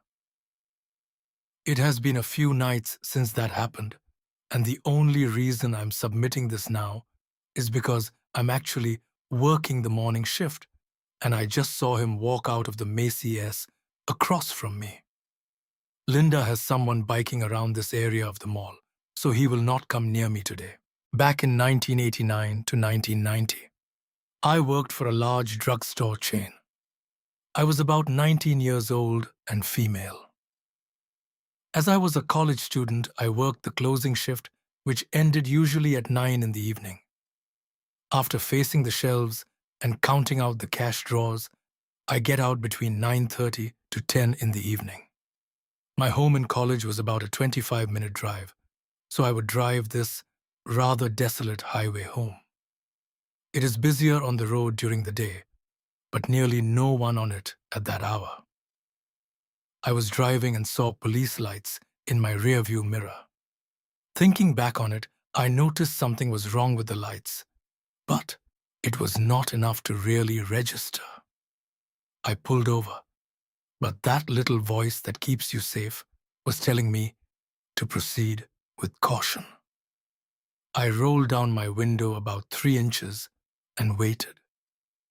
The cop approached me, and I was still racking my brain with what I could have done wrong.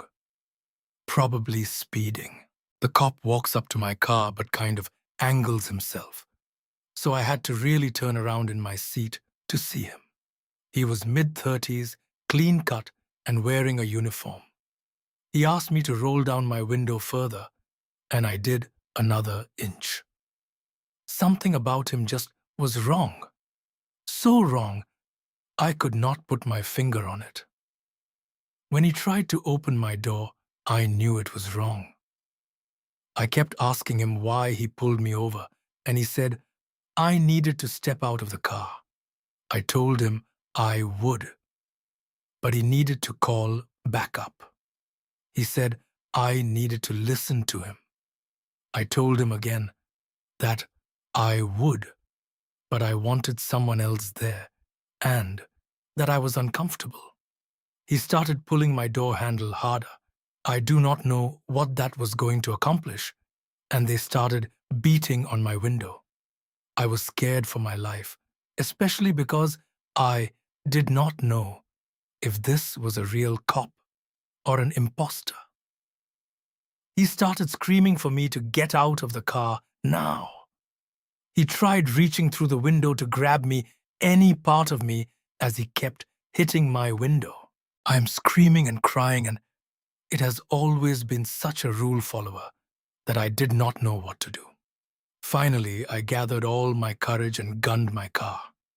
Back then, I drove an older Mustang, so that thing took off like crazy. I'm pretty sure I ran over his foot in the process. No regrets. Once I got back to my dorm, I told my boyfriend what happened and was afraid to call the police because I was sure they were going to arrest me. He called them.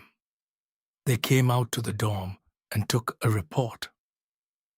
From what I remember, I was not the first young woman that this had happened to. And yes, it was a fake cop. I am so grateful I listened to that little voice that told me not to roll my window down and told him to take off. It was only years later that I realized this guy almost certainly had to follow me from when I got off of work. How else would he know that the car had a young female occupant? From what I understand, they never caught him.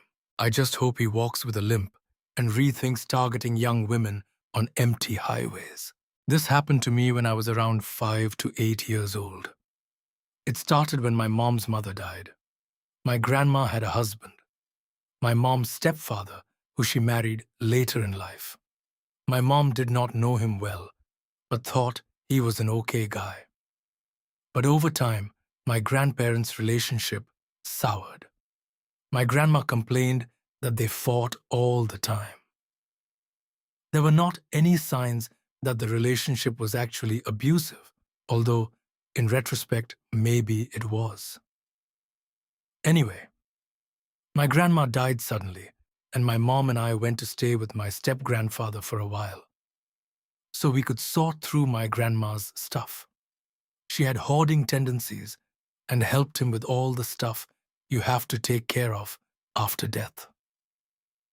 But my mom started to notice some things did not add up. My grandma had been healthy and active, and she just suddenly stopped breathing in her sleep. Okay, it happens, I guess, but why was my step-grandfather so cheerful? And why did he have an expensive vacation planned next month, booked before her death, with no ticket for my grandma, when they always vacationed together before? And in a house full of disorganized clutter, is it not convenient that he had already had all the relevant insurance, with legal documents and information already gathered neatly in a folder, which my mother was prevented from looking at? Just lots of little things that made my mom wonder. It seemed like he had prepared for a death no one else saw coming. So she started asking questions. And that is when we started getting stomach aches. They happened regularly after meals and got worse towards the end of each day. Previously, my mom and step-grandfather had alternated cooking, but he started insisting that he would take care of all the cooking to the point where he was aggressive about it. Being so young, my memory of all this is quite foggy, a mixture of my true memories and what my mom has told me. But I do have some clear memories, and one is this. My mom sent me down at the table, then walked over to the counter where he was finishing the meal, unaware of her approaching. When she reached out to grab a finished dish and set it on the table, he noticed at the last minute and screamed at her, "Hey, leave that alone!" I got it and snatched it away from her. She watched him carefully after that and noticed that he always seemed to fiddle with two of the dishes right before serving them, always to me and my mother. She was getting scared now. So early one morning, she snuck a look at that folder of insurance and legal documents I mentioned earlier. The details are too personal to go into, but suffice it to say, what she saw there convinced her. She believes, and I do too, that my step-grandfather, tired of being married to someone he hated and not wanting to lose his assets in a divorce, smothered my grandmother to death in her sleep. When we came around and started asking questions, he poisoned us, either to kill us, to cover up the murder, or to make us sick enough that we would want to go home to recover. I think the latter is more likely, but I was a small kid, and I was getting very sick, and it would have been easy to overdose me, even if he did not intend to. My mom woke me, and we immediately fled. The stomach aches stopped a few weeks later. We broke the lease on our apartment and moved somewhere he would never find us, just in case. We never spoke to him again. I asked my mom years later why she did not go to the police, and she said she did not know. She was still reeling from the death of her mother and was panicked and did what felt right at the time. My mother was 13, and this would have been mid to late 1960s. She is the second oldest of 7 children. Her drunk wife beating dad had just left them all and promptly remarried and started a new family within months. Thus my grandmother and my older aunt, 15 years old, were both working to make ends meet for such a huge family. My mom was left to babysit all the younger kids on her own, almost every night of the week. They are in the main bedroom playing games and talking. One bed is pushed against the wall, almost the same level as a large window. This was a very rural area, and the only thing outside that side of the house was a patch of woods with a cow field on the other side. So they often left the blinds open. Mom is sitting on the bed with her siblings and really paying attention to the darkness outside. At one point, my Uncle Robbie, about 5 at the time, goes to the bathroom, and when he was walking back into the room is when he starts screaming at the top of his lungs, pointing over my mother's shoulder at the window. No words, just a long scream before taking a breath and screaming again. Mom looks over, and less than the width of a bed from her, a guy is against the glass and grinning like only a true nutjob can. She said it looked like it would hurt to smile that hard. He had one hand against the window and the other in his pants with a jerking motion. Yeah, really classy. Mom was not having any of it. She told her next oldest sister to get the baby out of the crib and to get against the door as she slid off the bed, never breaking eye contact with him. As she bent over to the floor and pulled the shotgun out from under the bed, the guy did not seem to understand what he was seeing at first and still stood there. So she fired a slug right into the wall under the window. The guy lit out of there, tripping over himself. She called Granny at work, and Granny came home. After that event, she had an elderly couple from down the street stay with them until they finally moved years later. The next day, they could see it actually puckered the wall outward on the outside of the house. She was close to actually shooting him right through that crappy old house's walls. Now my mother ended up becoming a military officer for obvious reasons. Now the only good thing my grandfather did was make sure his kids over the age of 8 knew how to work a gun against bad men without being afraid of it. And it may just have saved all of their lives. When I was younger, I was diagnosed with bipolar disorder at 14. It was very difficult for me to socialize with people in person, so I turned to the internet. There I stumbled into the world of text-based roleplay. It became my passion, and even set me on the path towards becoming the artist I am today. My original interest was Dragon Age, and I joined an RP group on DeviantArt. I loved that group and spent all my time in the IRC chat, which naturally led to a decline in my grades. But I met Michael. After I gained a bit of an interest in Slender Man, I had stumbled across the blog space RP world of slender blogging and followed as many as I could. Dedicated a Gmail to it and dived in creating my own slender blog. I played a character that was basically myself, even sharing my own name. I would even frequently post little videos of myself running through the woods, or even just talking to the camera. Michael was another player, and his character was the enemy team. You see, I played what was known as a runner, or someone who was fleeing the eldritch horror, and he was a proxy, which is a servant of Slender Man. The kicker was that he was more than just a grunt and was basically one of Slender Man's elite soldiers. Regardless, we ended up chatting over email, but he never broke character, so I did not either. We continued to play with each other for over a year and a half before I ended up breaking character to another player who was friends with Michael as well. He, of course, immediately told Michael, "Oh my God, she is not insane, as we all kind of thought. Everyone else actually thought this stuff was real."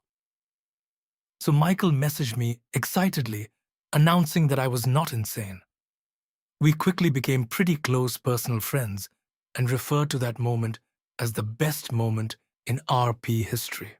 For most of the time, we knew each other.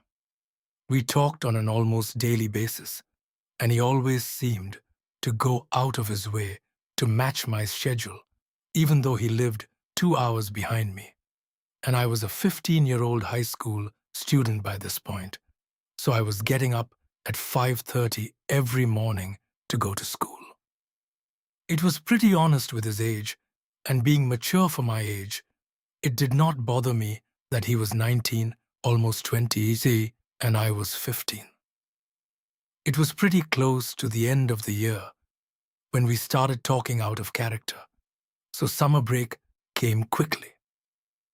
That just opened the door to us talking all the time. I remember one night he convinced me to stay up and video chat with him for the first time. I had never actually seen his face before that, and I was ecstatic. I hid in my closet and we talked all night.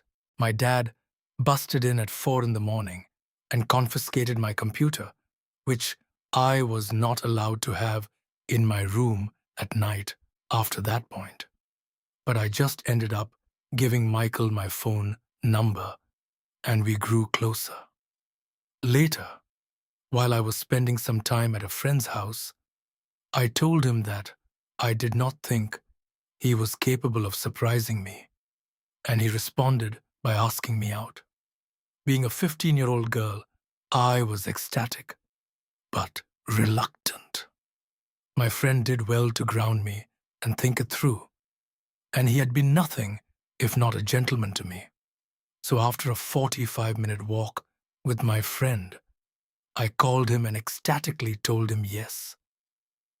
He had during that time sent me so many texts expressing his concern that he had upset me. I ended up apologizing profusely for making him wait.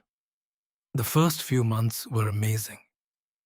We were so close and talked every night on the phone, even sleeping while still in a call. I fortunately had unlimited text and call, but it got weird once the school year started back up. Over the summer, I had been able to dedicate pretty much all of my time to him. And with school, it would limit the time we could talk to each other quite a bit. It did not occur to me that all that talking to someone for nearly 18 hours a day was an unhealthy dependency issue. So we had our first argument about texting.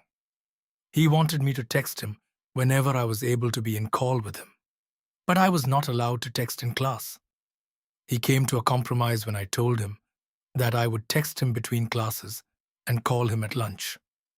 I did not really have any friends at that school, as it was a bit of a recluse, and the ones I did have did not share my lunch period, so it did not affect my social life that much. It went well for a while until I ran into an old friend from my middle school who happened to be a guy. I'd always gotten along better with the guys than girls, but Michael freaked out. I had been on the phone when it happened and had brushed Michael off to talk to him. After my friend and I parted ways, I was harshly told off and told that I could not talk to other guys. I was completely shocked and tried to explain that the guy had been a friend of mine. Michael then had a complete breakdown and told me that his ex had cheated on him and that he could not trust any other guy to behave around me. He was terrified that I would be stolen. He even cried. I was upset, but I agreed to mollify him and began to avoid my male friends whenever I was on the phone, which was a lot. Quickly, school got pretty heavy, and it would take me longer and longer to call him after school. He began accusing me of not loving him enough to talk to him and claimed he had never had enough time with me. He gave me the option of texting him in class or calling him as soon as I got home from school. I went with the latter, which completely cut off any time that I spent with my family, save for a brief dinner, after which I immediately returned to my room. Things only escalated from there. I would get held after class for falling asleep because it kept me up all night, and he would explode at me for not contacting him the moment the bell was scheduled to ring. He had a written copy of my exact schedule to the minute, and any deviation would freak him out. I began pushing away all my friends, as he did not approve of any of them. He even claimed that a particular friend was the human personification of a demon that was trying to kill him. His mental state was revealed to be extremely fragile, and he told me that he had a second personality, whom was quite literally his Slender Man character, named Strider. Michael spoke frequently of this constant battle to keep Strider under the surface, because while he was not a bad person, he was irrevocably a major douchebag. He blamed his outbursts on this character, and even texted me in character as Strider as if his body had been taken over for the sole purpose of belittling a 15-year-old girl over the phone. I was sympathetic as my bipolar was at its worst, and my therapist was whispering the word schizoaffective to my mother when she thought I could not hear.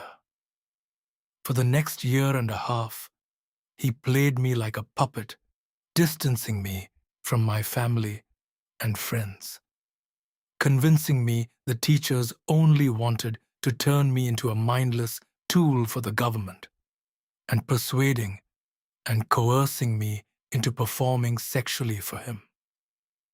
It felt disgusting, but he promised me that he would marry me and we would have beautiful children. He was frequently abusive, but we would quickly get better, and suddenly everything would be perfect again, until it deteriorated into another explosive argument. Eventually, he convinced me to call CPS on my family and reported them for abuse. Now, I will not claim that my family was perfect. My dad is an alcoholic, and he could get pretty violent, and he and I had vicious arguments. My mother mostly just supported whatever my dad did, and I was always incredibly resentful that she would not defend me. Even when my dad slapped me, she kicked me out of the house barefoot and was generally overly aggressive with me. But they did care, and my home was clean, warm, well-stocked with food. My sisters and I never really wanted for much physically, and we often got things we wanted. The system would have destroyed my sisters, who were pretty young at the time. When my parents found out that I placed the call, I panicked and ran away from home, crashing at my friend's house. Michael wanted me to stay put until he could get a friend of his from Austin to come get me. But when I turned on my phone in the morning to see the texts from my family, I knew that I had terrified my sisters, and the police had been called. I arranged for my dad to bring me home. I would not let him pick me up from my friend's house, because I knew he would threaten to sue her parents for assisting a runaway. I served 6 months of juvenile probation and had to endure several meetings with a state-appointed therapist for falsely accusing my family of abuse, and my parents were subject to a second inquiry from CPS due to me running away. And by the end, we were breaking up every other week and getting back together when he would send me pictures of terrible gouges in his arms, threatened to kill himself. I actively hated him by then, but still loved him and did not want him to die. I escaped when he discovered that I had been talking to a male friend who he particularly hated and dumped me on Valentine's Day. It took him 2 months to realize I was not coming back, but he would still try to text me, and I blocked so many numbers and email accounts because he would change them just to message me. It was completely terrifying, and I was constantly terrified because he knew my address. But eventually, he disappeared, and I slowly started trying to put my life back together. After a year or so ago, he texted me, and I indulged him. He claimed that he had been married. I really doubted it, despite the single picture that he sent. I asked what date the wedding had been on, but he could not tell me, and first tried to claim that it had been in December, 2 months before he dumped me. When I called him on it, he backpedaled and got defensive. I blocked him after that, satisfied that he was still a miserable mess and that he had not snared another poor minor. So I just turned 16 a couple weeks ago. And where I am from, that means you can get your driver's license. I could not get mine right away, so I waited about a month.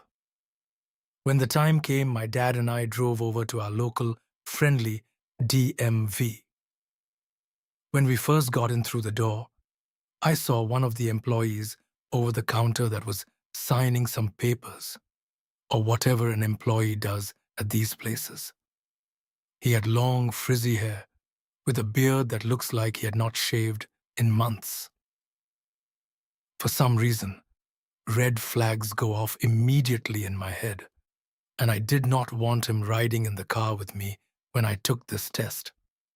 Fast forward a bit, and lucky enough, I had him with me taking my test. We both got into the car and started driving. While we were driving, he starts asking me all these weird questions, like if I had a girlfriend and where I am from. I laughed nervously and told him that I had one, even though I do not. So we start heading in the direction of a secluded part of the town, and we came upon an alleyway. He instructed me to pull into it, and I did, with massive red flags going off in my head. He tells me to put the car in park and put on the parking brake. I do so. He tells me that I look beautiful for a 16-year-old boy. I said thanks in a very shaken voice. Then he says, "Why do not we take our clothes off and explore each other a little bit, huh?" By this point, I'm too scared to move. I tell him, "Why do not we do it outside?" To my surprise, he agrees, and we both step out of the car. Before he can say a single word, I rushed back to the car, jumped in, and noped the hell out of there before he could react, and I got back to the DMV and told my dad what happened. We then got home, called the cops and the DMV to report the man. I never found out if they ever caught him, but creepy driving instructor let us not meet again. This is a story about a friend and a roommate who I used to have, who I blocked out of my life. I have known him for about 3 years. I have to start from the top to really explain what a sick and mentally ill man he is. I was a bit of a stoner a few years ago. My girlfriend had recently broken up with me, and all I wanted to do was self-medicate to forget her. Me and my cousin were out looking for weed one night. That is how we meet Joey.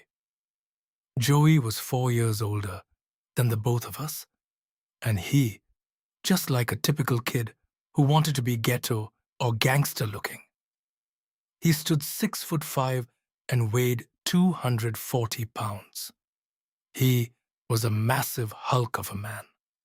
His personality at the time seemed like that of a big friendly dog, a bit dumb, but funny and kind, nevertheless. So we both let it slide. He was a hardcore stoner and collected numerous exotic pets like snakes and such. Although something was off about how he dressed. He would match his do-rag to his sneakers and t-shirts and pants, which was a bit funny. And there are not many gangs in my area, but I would imagine in his all-red or all-yellow outfits with bandanas on, he would attract unwanted attention elsewhere. If Joey was anything, he was a storyteller. He had a story about just about everything usually, and it was a subtle or not-so-subtle brag story. He was definitely loud and a motor mouth. I usually just ignored him when he annoyed me or went home. My cousin had moved back home to work and I stayed behind, so me and Joey quickly became pretty good friends as I had no one else besides Joey and his roommates. Fast forward a few months, and Joey appears to be the ladies' man sort of guy. An influx of women always passed through. Oddly enough, they were all usually single mothers or way older than him. I just left it be. But now, after knowing him in retrospect, I would say it is part of his mental illness and how he portrays himself to desperate women. Joey moved away for a few months, but then moves home and he gets a new girlfriend, Tara. And the same week, he moved back. Tara is a pretty normal college student, and definitely not his usual overweight single mom type. One thing I learned was Joey portrayed himself as a sort of feminist and knight in shining armor to women writing them poetry and such. What happened over the next 2 years revealed a dark side of Joey I never thought he had, and one of them, I am glad to be free from it. It was absolutely terrifying, and while I chastise myself now for sticking around, I have had many abusive relationships as the victim, and I just grew so used to it. Unfortunately, I do blame myself a lot for what transpired. Anyways, to continue with the story, I decided to move in with them and another couple. I felt like why not move in with my best friend? He is a bit annoying sometimes, but everyone has their faults. I am sure I am annoying to people at times. As if some switch flipped on in Joey's very core, he began to become very angry and explosive about the slightest thing going wrong, always threatening to violently attack other people and bad-mouthing me to his girlfriend and the other roommates. One night, I accidentally knocked his weed off of his dresser on the floor, and to my surprise, he slaps me for it. I am shocked, and I move out a few weeks later. I decide I'm never going back to live with that guy again. I moved out, and slowly Joey tries to get on my good side again and keeps saying he was abused by his ex-girlfriend when he moved away and that the other roommates stole from him and his girlfriend Tara, so he was just in a volatile mood after everything went wrong.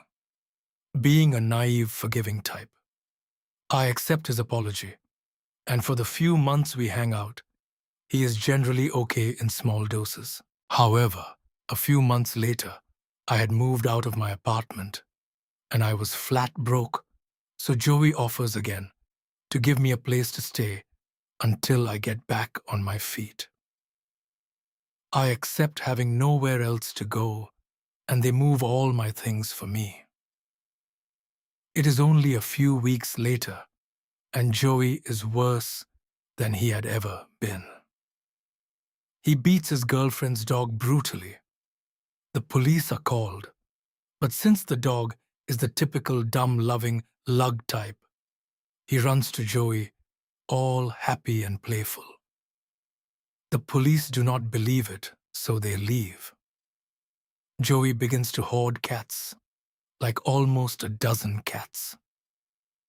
He used to hoard reptiles in the same way, but he neglects them and lets them die. He is fairly neglectful and abusive of his cats as well. He never gives them clean water, just leaves the toilet up, and hardly ever changes their litter box. The smell becomes unbearable. Joey starts to break and throw things around the house. I usually lock myself in the room and let it unfold, scared to death, with 911 already dialed on my cell phone just in case. One day, he pushes his girlfriend down on the floor. They make up, so I feel like if I call the police, they will not believe me. He starts verbally abusing her about college, about sleeping with guys before they met, and one of them was a black guy.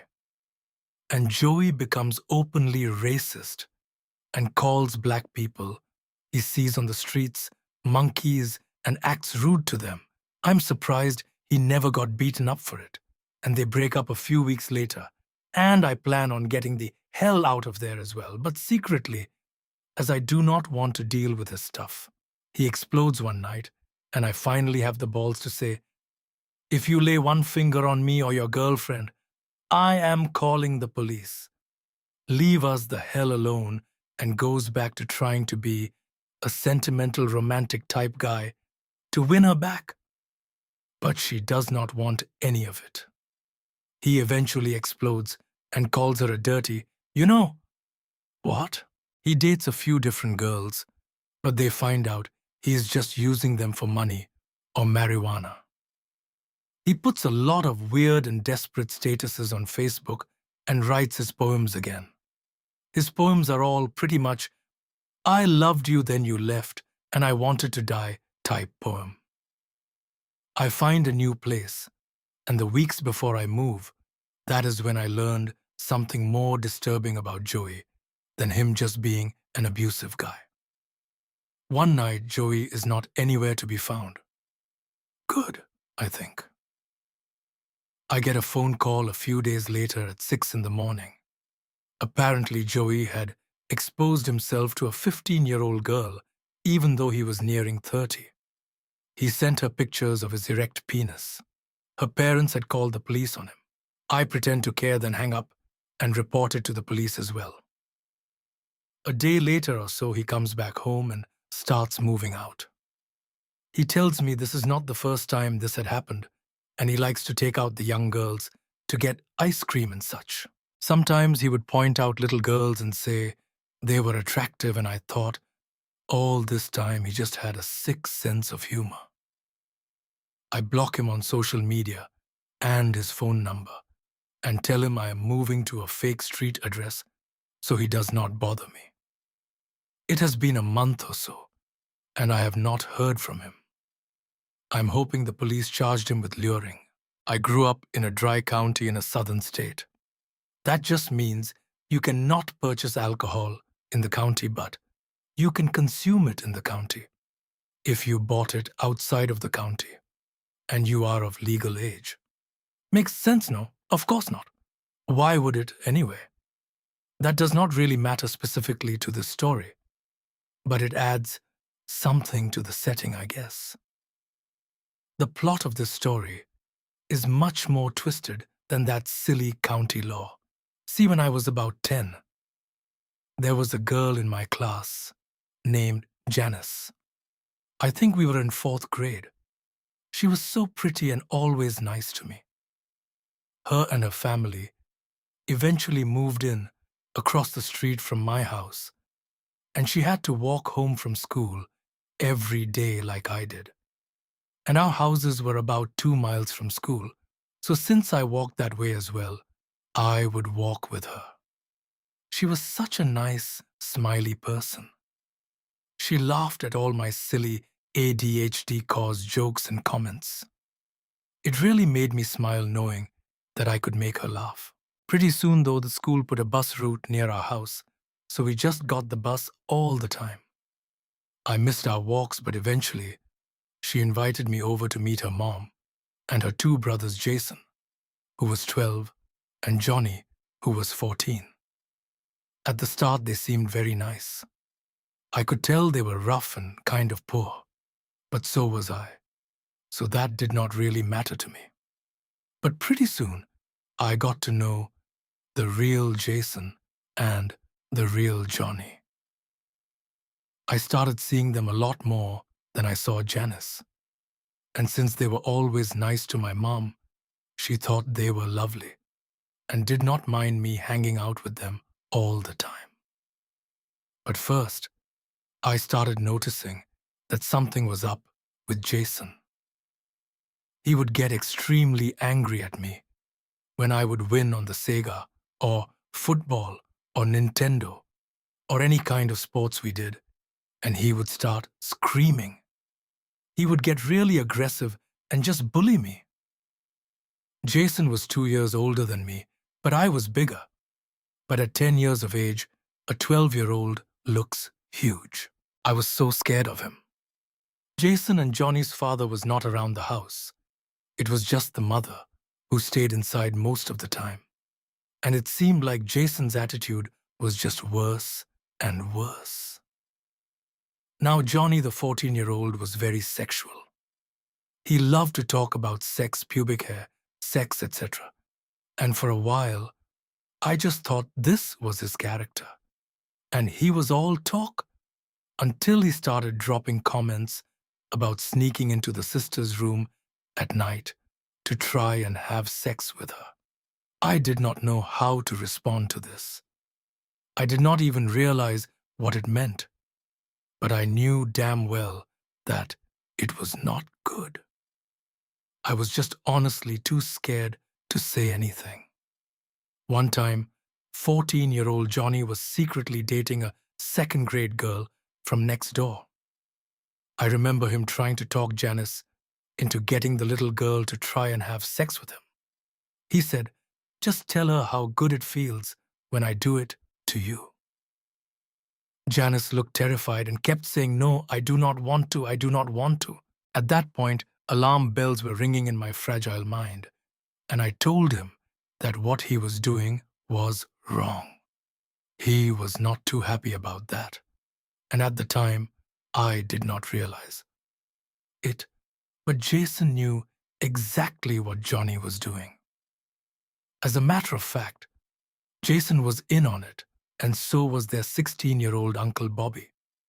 All three of them were abusing Janice, but their Uncle Bobby was also abusing Jason and Johnny. As far as I know, their mother was completely unaware of what was going on. I stopped hanging out with them after that and told my best friend at school what was going on. He let it slip to a 14-year-old girl on the bus. She just so happened to be Johnny's ex-girlfriend. This caused a shitstorm. The brothers constantly tried to fight me and harassed me all the time. Finally, after a few weeks of sheer terror, Janice and her family just packed up and moved. And oddly enough, the rumors about Jason and Johnny did not spread very far. On the day they moved, Jason came over to my house one more time to try and fight me. This time, he was alone. Normally, he would have had Bobby or Jeremy or some other cousin with them to help have his back. Well, it was my first fight, and it ended up with him crying for his mama repeatedly. I have not seen the brothers since, and Janice moved to a different school. Over 20 years later, I finally made contact with Janice via MySpace from this very keyboard. Her life had crumbled, and her mental stability was absent. She was very happy to hear from me, though. While we talked, she informed me that she had not spoken to her brothers in years, and I said I was not surprised after what they did to her, and that I was not speaking to them either. That is when she asked, "Why, what did they do?" I said, "You do not remember the house on Cottage Drive?" She said, yeah, she remembered, but she could not remember what they did wrong back then. She begged me to tell her what happened.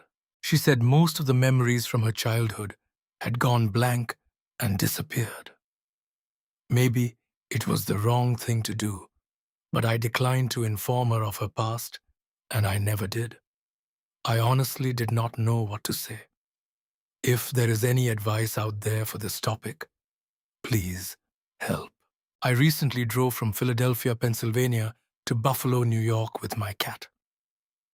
The ride was long, but we were making decent time for the most part.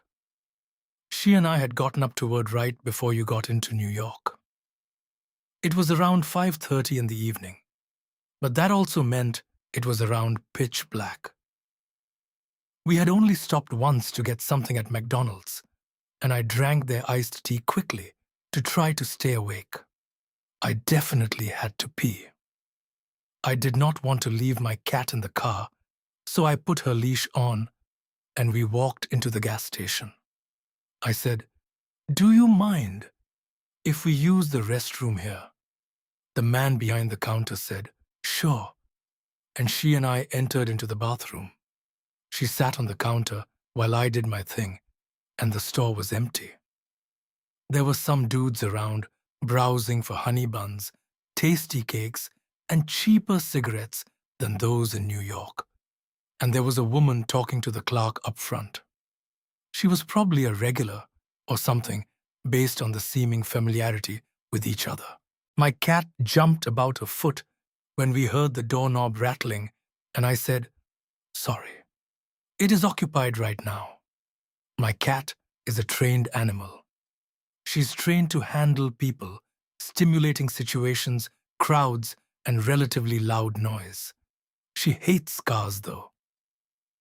I looked over at her after the jump, and her tail was as full as could be, and she got low and slipped up to her favorite position on my shoulders. She dug into my hair with her nails and did her little grumble at me that she does when she wants to be let outside. The doorknob rattles again, and she reached out toward the door like in a quick way, like a strike. "It is still occupied," I called out, but I was not laughing this time. We then heard someone speak. It was a man's voice, and honestly, it kind of made my blood run cold. And they were speaking a cousin of my native language, and, in English, is not my first. They were saying, "Should I grab her when she comes out in my native tongue?" Grab does not really have the multiple connotations like it does. They used what is similar to take as far as I could tell through the door. "No, the cashier is right there. We can go outside. I think her car is the blue one." My cat did her angry grumble bug sound, and I tried to pet her to reassure her. There were not any windows in the bathroom, and my car was parked unwisely around the side of the lot. I parked it a little way from the lights because I had a lot of stuff in it and did not want the items to be lit, and it was not the blue one. We heard their steps retreat, and we sat there for what felt like a long time. We both jumped when we heard a knock on the door. "Come out quickly, and my girlfriend will lead you through the back to your car. They are standing out by the pumps." It was the clerk who I thought was the regular. I opened the door, and she ushered me to the back. Not the smartest move, but I was not sure what else to do. She opened the door, and I could see my car about 20 feet away. I wanted to sprint, but I remembered I used my key to set the alarm. I unlocked the car with my keys, and the alarm went off. I threw myself into the driver's seat, unlocked it with the key thing, and quickly pressed the button to lock it again. I felt my heart in my throat as I threw the car into reverse and got the hell out of there. On my way out, I noticed the guy standing near the blue car on the other side of the lot, trying to nonchalantly smoke. They did not even know I got out. When I was about 3, my mother was a late-night pizza delivery girl for a pizza chain called Pizza Inn. They made the best chocolate chip pizzas. My 20-something-year-old mother would usually finish work around 3 in the morning and come pick me up from my grandmother's house when my grandmother could not watch me. My mom usually had a babysitter lined up.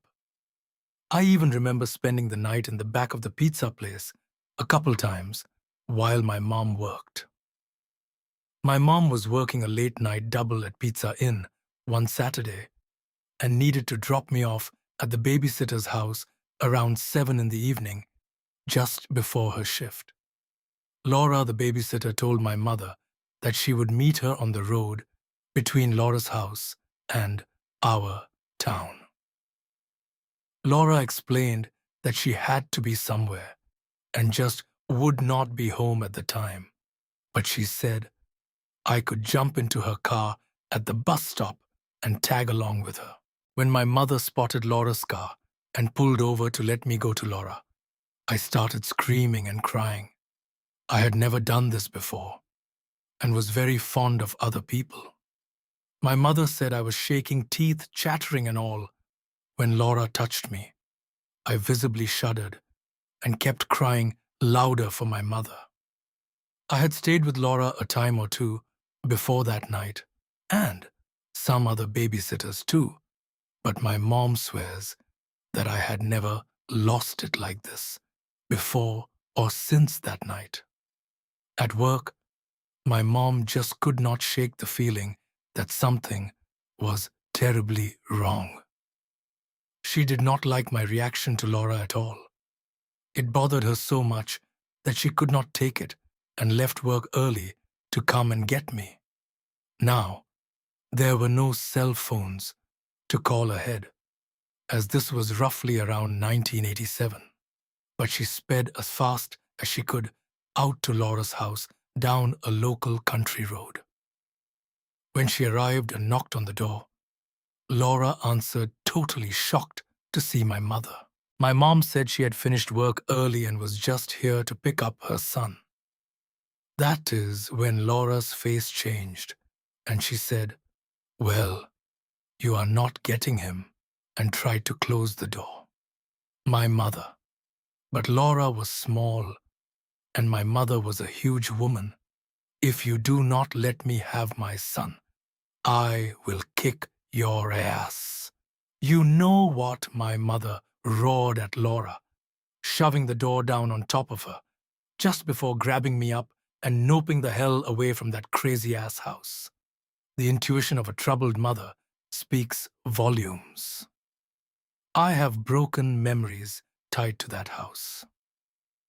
As a matter of fact, I was molested there by a man who was naked on the couch watching porn, and I have broken memories tied to that house. I will not go into the fuzzy details. My mother believes that Laura was renting out the children she was babysitting, probably to feed a drug habit, who knows?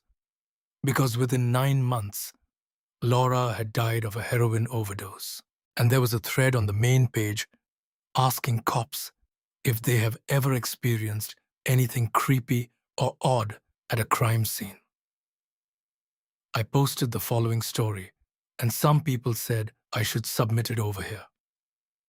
I have seen a lot of suicides, but one sticks out. This elderly female had her adult daughter living with her. She called us because she had not seen her daughter for 2 days and had not heard her moving around upstairs. The stairway going up was very narrow, and at the top was a direct 90-degree turn into the bedroom, and the mother was too elderly to climb the stairs, so she called us. We get there and enter the bedroom and find the daughter dead. She hung herself by tying the rope from her robe around her neck and the other end to the bedpost. Then, she just laid on the floor and let her weight compress the rope.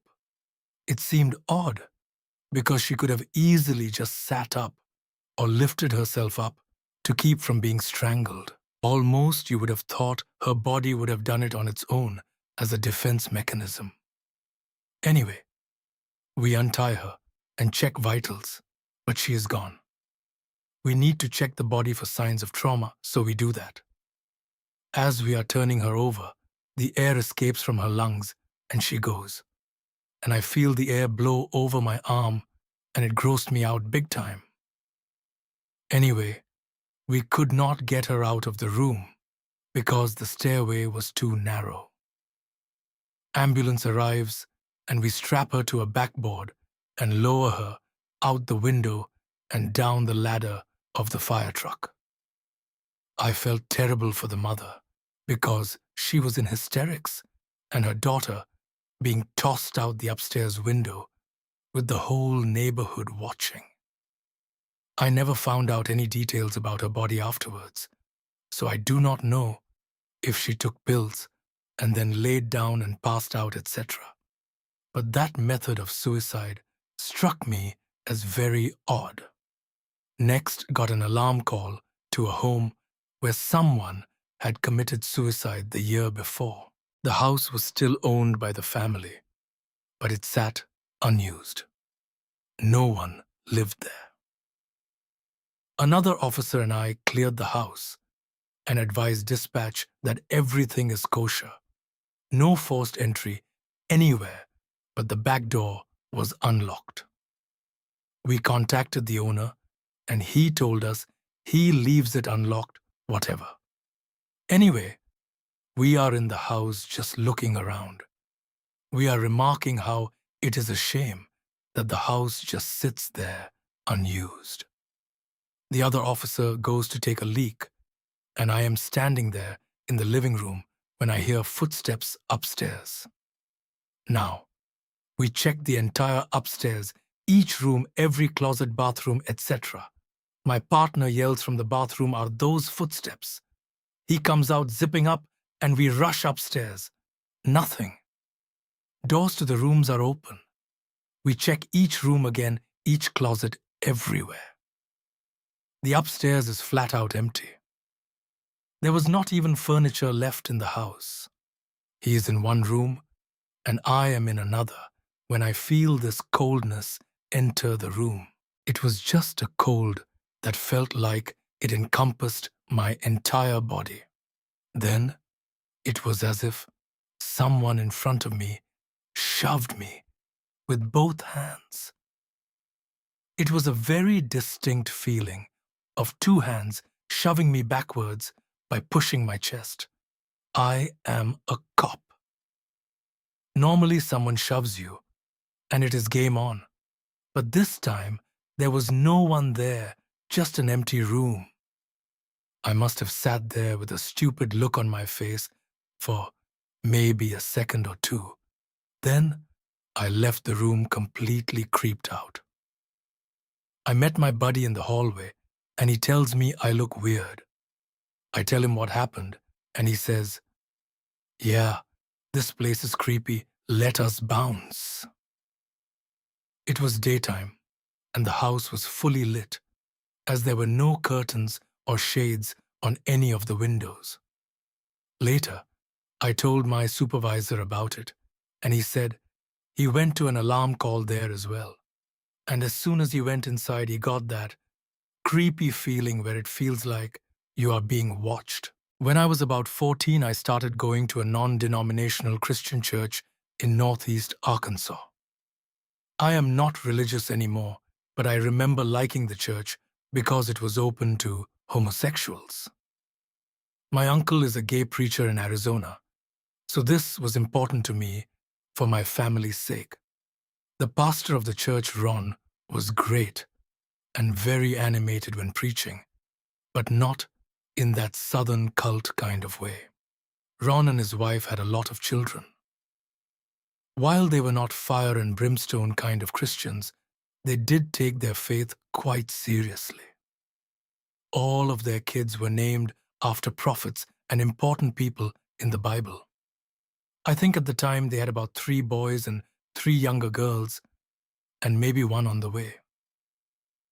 Their oldest kid was a teenager named Isaiah, who was a year older than me.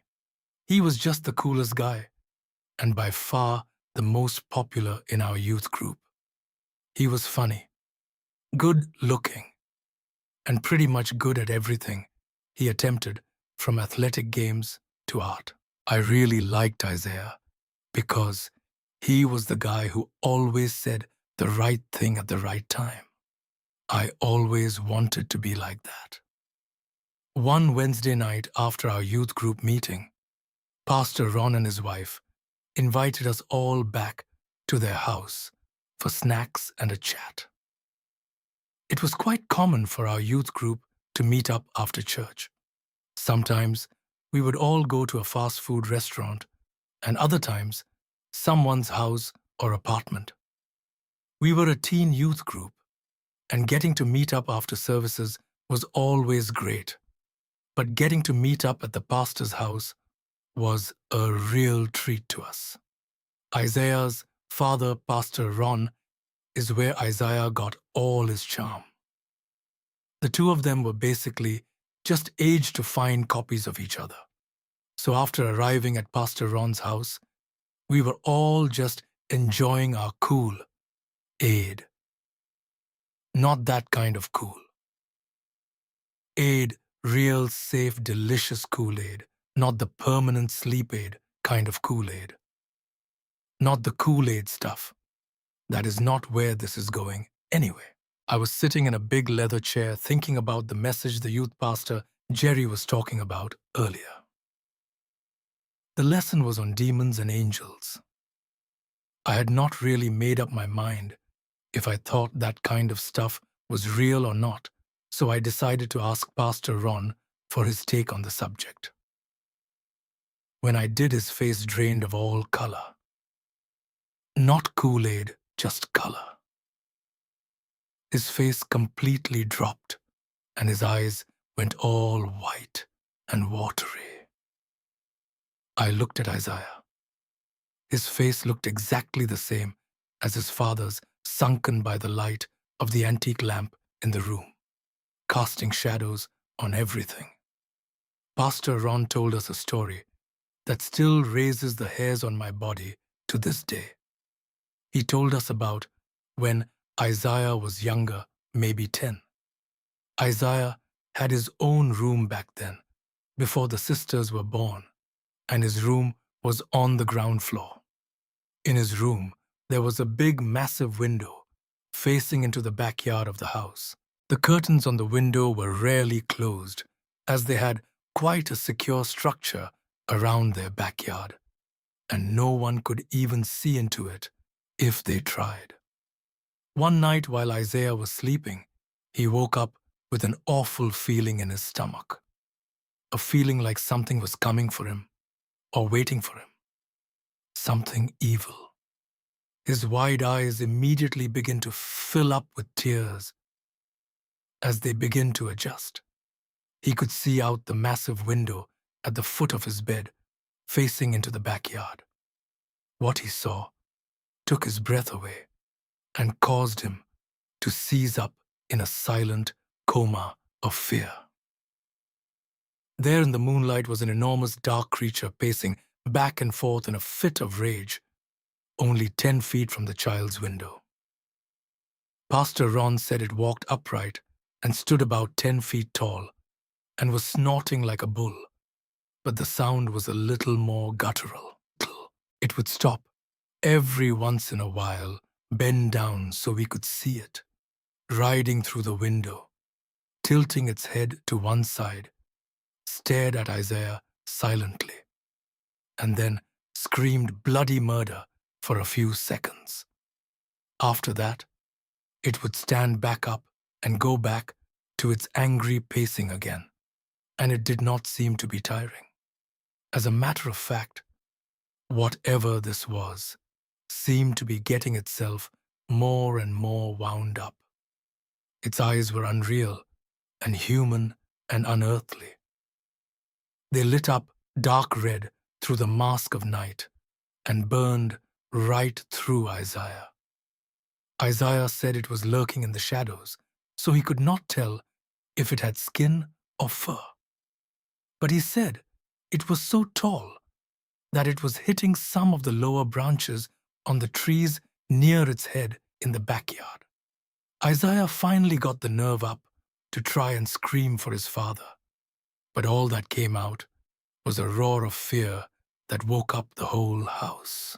Pastor Ron burst in through the door after hearing Isaiah, and immediately Ron's blood ran completely cold as he saw the creature that was stalking his son outside the window. Immediately, they got down on their knees and started to pray. The scary beast began to laugh at them. Pastor Ron repeatedly shouted the word, "What, what, what, what?" He could not even finish his sentence. The giant dark thing stopped silently and said, "Hungry." Then it went absolutely wild, charging forward at the air like it was trying to get in through whatever was holding it back from breaking the window and getting in the room. Ron and Isaiah prayed for an hour straight, and the thing gradually moved further and further back until it was completely gone away from the house. Isaiah said he was not ashamed to say he stayed in his parents' room that night, but he did not sleep. He said he read the Bible all night until the sun came up that morning. Ron said they never saw the thing again, But that story and the face of Pastor Ron and his eldest son, Isaiah, have stuck with me to this day. I should start off by saying, my brother is not only a military man, but he is your basic hetero. Never let them see you cry. Cliché of a military man. He is not afraid of anything well, except for the entire country of Japan. This is his story. My brother joined the Marines when he was 18 and was stationed in Japan. He really enjoyed his time there for a while. The girls specifically. He made friends with some of the Japanese guys his age who worked around the base. On nights where him and his soldier friends had the night off, the local Japanese guys would show them around, bring them to bars, introduce them to girls, etc. One night, after a little drinking and no luck with girls, the guy invited my brother home to play video games. My brother accepted the invite, and they played video games for a few hours. During this time, he tells my brother the main reason he wanted to get home early was because his little sister had been suffering from night terrors, causing her to wake up screaming, crying, and sometimes vomiting.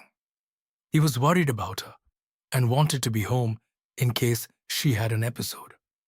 At this point, the story as he explained how this guy's house was shaped. The house was built in the shape of a horseshoe with the garden in the middle. His bedroom was at the very edge of one side of the U shape, and his sister's all the way on the other end, so they are essentially across the garden from each other. If he looks out of his window, he can see into hers and vice versa. So anyways, they decide to call it a night, and the Japanese guy walks over to the window to look across the garden into his sister's window to check on her. He lifts the blind and peers out for a fraction of a second before jumping back, screaming and looking at my brother like he had just seen something horrible. My brother then goes to look and he stops him. He tells him that he saw a dark cloud with red eyes hovering over his sister's sleeping body. My brother naturally does not believe him and decides to look for himself. He creeps quietly over to the window and lifts the blind, but this time he finds himself eye to eye with what he describes as a dark black puff of smoke with a face. My brother and this other guy admit that they got under the covers and stayed there until it was light outside, too, afraid to lift the blankets and see that the smoky figure had come a little closer and was in the room with them, just on the other side of the thin sheets. I do not know what to believe. Or maybe they drank more than what they said they did that night and imagined it all, but I know my brother believes what he saw. He sticks to his story, and when he tells it, he looks like someone who saw something truly sinister. You can choose to believe me or not. Whatever it is, fine. But after my dogs got transported across the house, things have just been getting weirder here. I have been forcing myself to sleep in my room lately because of school, and my mom keeps telling me that I cannot sleep on the couch on weeknights. I stopped trying to tell her that I am too scared to sleep in my room because I am 17 years old, right? And that makes me an honorary big girl. And I guess a big girl does not cry about monsters in her closet, right? Anyway, I decided I am completely insane for thinking there is a ghost in my room, so I forced myself to sleep in there every night.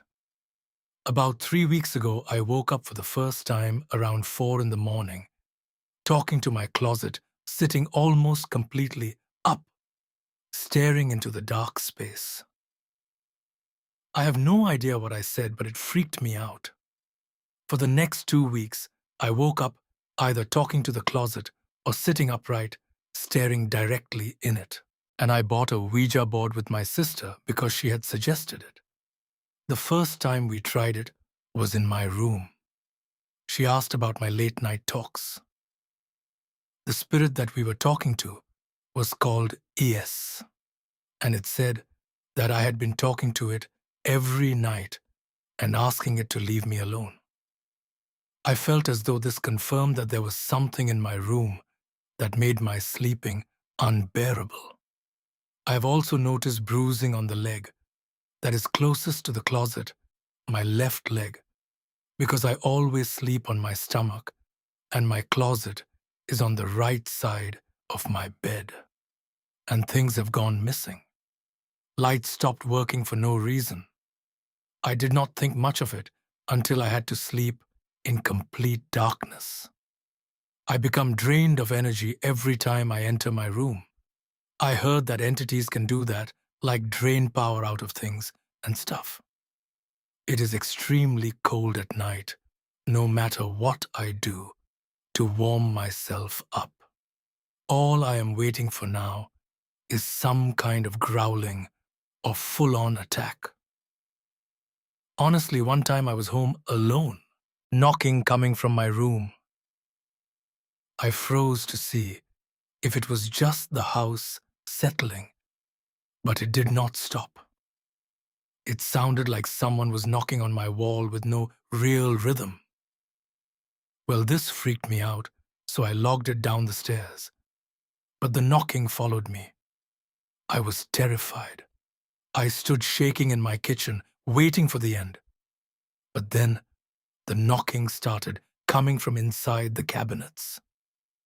I am pretty sure that was the last thing to happen before all the activity stopped, but that was only like a week ago. It all seems like it happened a long, long time ago. But really, it all just happened and then stopped happening so quickly, you know. I have no idea how long that thing has been in my room. Can someone please help me get rid of this? I do not even know where to start. I am scared. I pray before I go to sleep for protection, but I still wake up every night between 3 and 4 in the morning. This happened to me 2 years ago. It was my first month on the job, and I worked night security at this pretty interesting place. For the record, I still work there and have more strange stories, possibly to tell in the future. I'm a 38-year-old male. I have worked security jobs most of my life and the graveyard shift.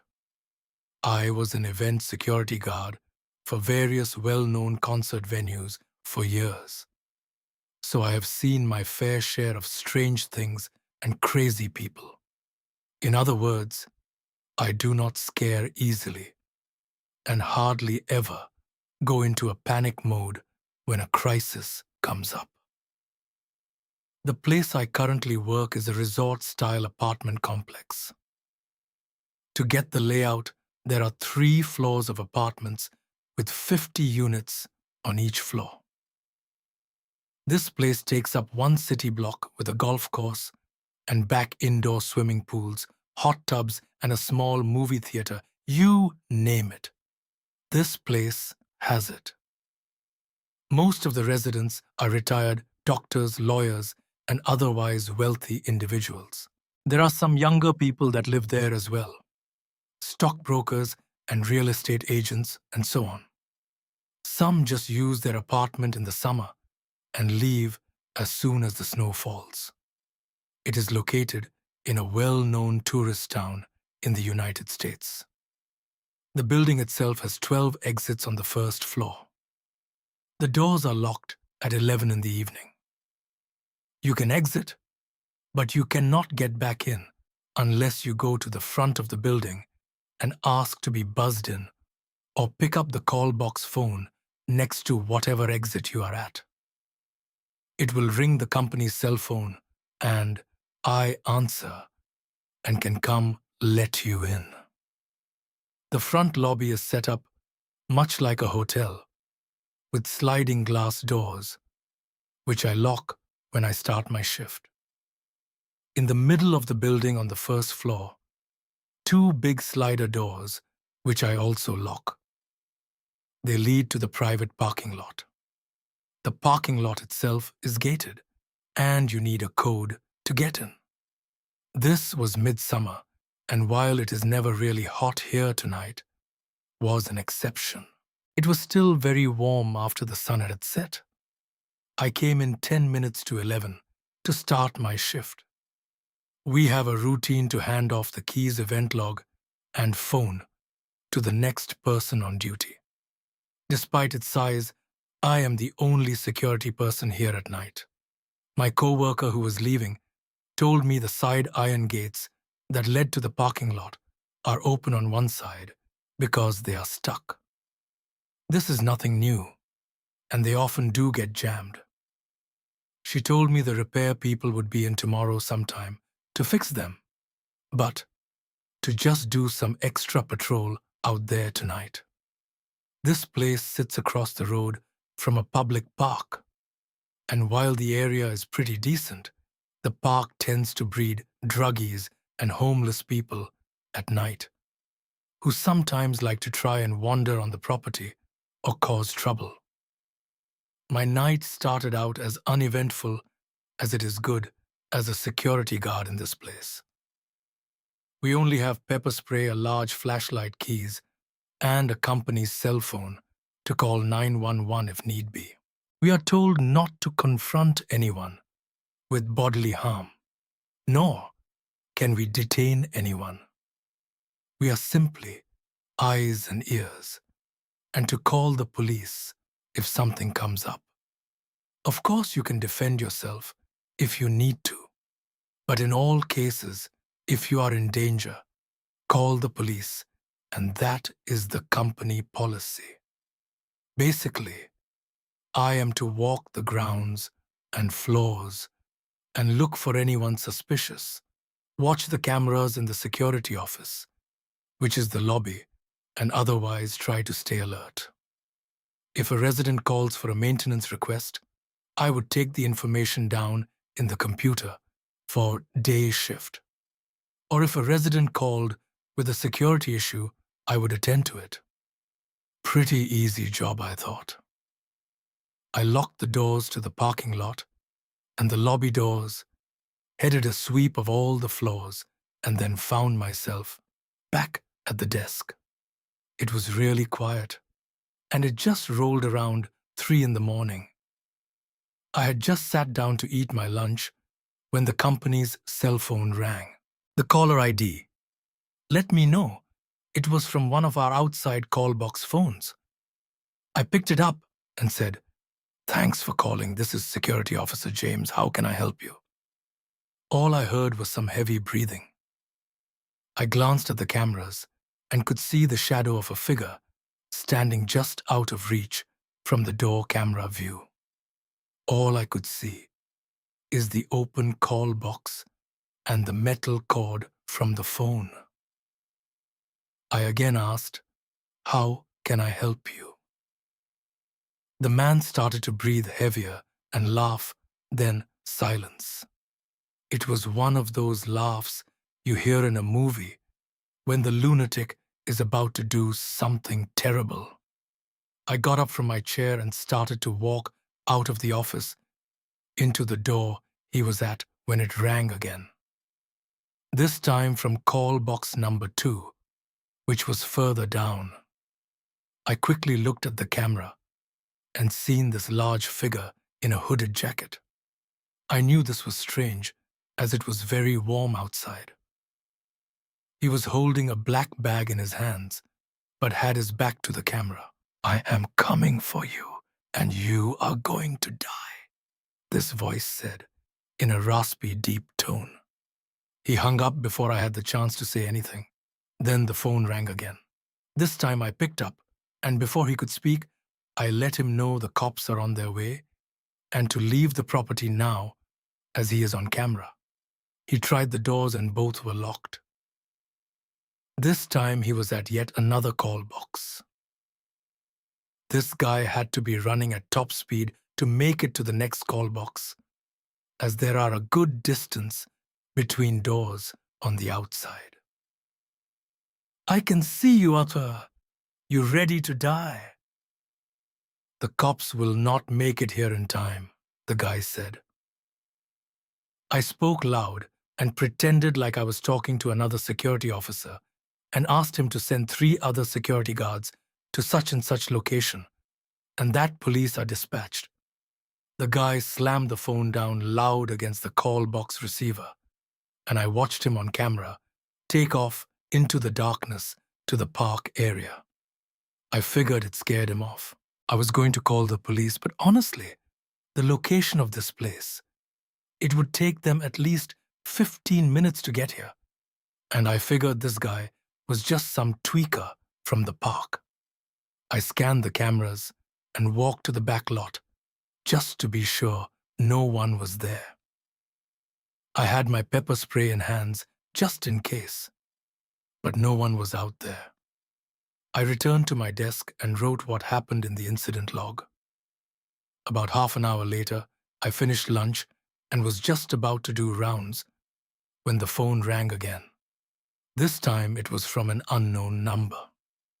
I thought it would be a resident calling for a repair issue or something. I picked up and said my normal line. "Where are the cops?" "I do not see them, but I see you," the voice said. Damn, it was that guy again. I scanned the cameras and did not see anything. I went to the front door to look out, and there was nothing but darkness and a few front floodlights on. "I know you are alone, and you are going to die soon," he said. I basically told him to get the hell out of here and hung up. I called the non-emergency number to 911. Oh, what was going on? The dispatcher said she would send out a car to check the area and make contact with me. Next thing I hear is a loud thud against the glass windows to the day manager's office, which sits across from the security room. Another 3 loud bangs. I run to the door and unlock it. I pull up the shades and shine my flashlight through the window into the darkness. I catch the face of this hooded man. He looked to be about 40, with long, stringy hair poking down and these wild eyes. He looked right at me and grinned before slamming his head into the window and trying to break it. I started yelling at him and told him the cops are coming and get the hell out of here. That is when he pulled the biggest damn butcher knife I have ever seen and made a slicing motion like he was going to use it to cut my throat. This guy was crazy and probably on drugs. He continued slamming his body against the glass, trying to break it. He used his head to try and break the window, but managed to bust his head open, so the window now has blood all over it. I backed out the office and locked the door to it. I then decided to wait for cops as this guy was out of control, and my pepper spray was not going to stop him. And the last thing I wanted was to handle a bloody, crazy person. He then ran to the nearest side door and took the call box phone off the hook. He then ran to each call box and removed all the phones, which caused the company's cell phone to ring and jam up the line. This guy had to be on meth or something because he ran as fast as I could imagine. I watched the camera and noticed to my horror the sliding door to the garage was open now. It was common for residents to go out to their cars and unlock the door themselves. It is just a sliding lock like the kind in department stores. But this is the last thing I need with this nut job running around. I sprinted across the building and took a shortcut through a couple banquet rooms to make it to the garage as fast as I could.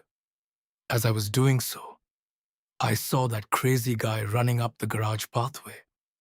I slid that door as fast as I could and locked it before he got to the entryway. He then slammed his body into the glass over and over, but the door did not move. I locked the second set of doors in case he got through the outside. Once he would at least be trapped. The door would slow him down. I reached for my pepper spray thinking maybe he would just leave, and I yelled that the cops are here. He started to laugh and then held that knife up again before running into the darkness of the parking garages. I called the cops on my personal cell phone to let them know that the man had a knife. The dispatcher told me the cops will be there shortly, and I will let her know what happened. I made my way to the front again and locked myself in the security office. At least this place had no windows, and I could watch on camera. I heard another loud thud and bang, and realized he was at the front lobby doors trying to get in. I was hoping the cops would roll up any minute, but they did not. And while it probably did not take them long, it felt like forever. At this point, the guy was standing at the lobby doors with a knife in hand. He faced the camera, and by this time, his hood had fallen back. He was bald-headed, with wild, long, stringy, crazy hair on the sides of his head. His eyes were huge, and I will never forget that grin on his face as he mouthed to the camera, "Die, die," while making stabbing motions with the knife. Blood running across his face from slamming into the glass. He then ran out into the darkness. About 5 minutes later, the cops show up. They sent one officer. He asked me what the guy looked like, and I told him I have camera footage. He drove through the area first and shined a spotlight. The cop returned to tell me he could not find anyone, and he had driven around the entire block and back area behind the golf course. I showed him the footage and printed out a picture from the camera. The cop said he did not see any sign of the guy and that he would patrol the area and for me to call back if he came again. It was now nearly 5 in the morning when the cop left. I waited until 6 in the morning when it was daylight and people were starting to get out and about before I walked around and hung up all the phones from the call boxes. This guy literally took all 12 phones off the hook.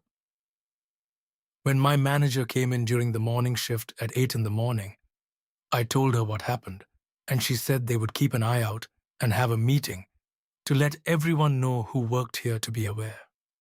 They had an extra security guard on my shift for 2 weeks after, but thankfully, the guy never returned.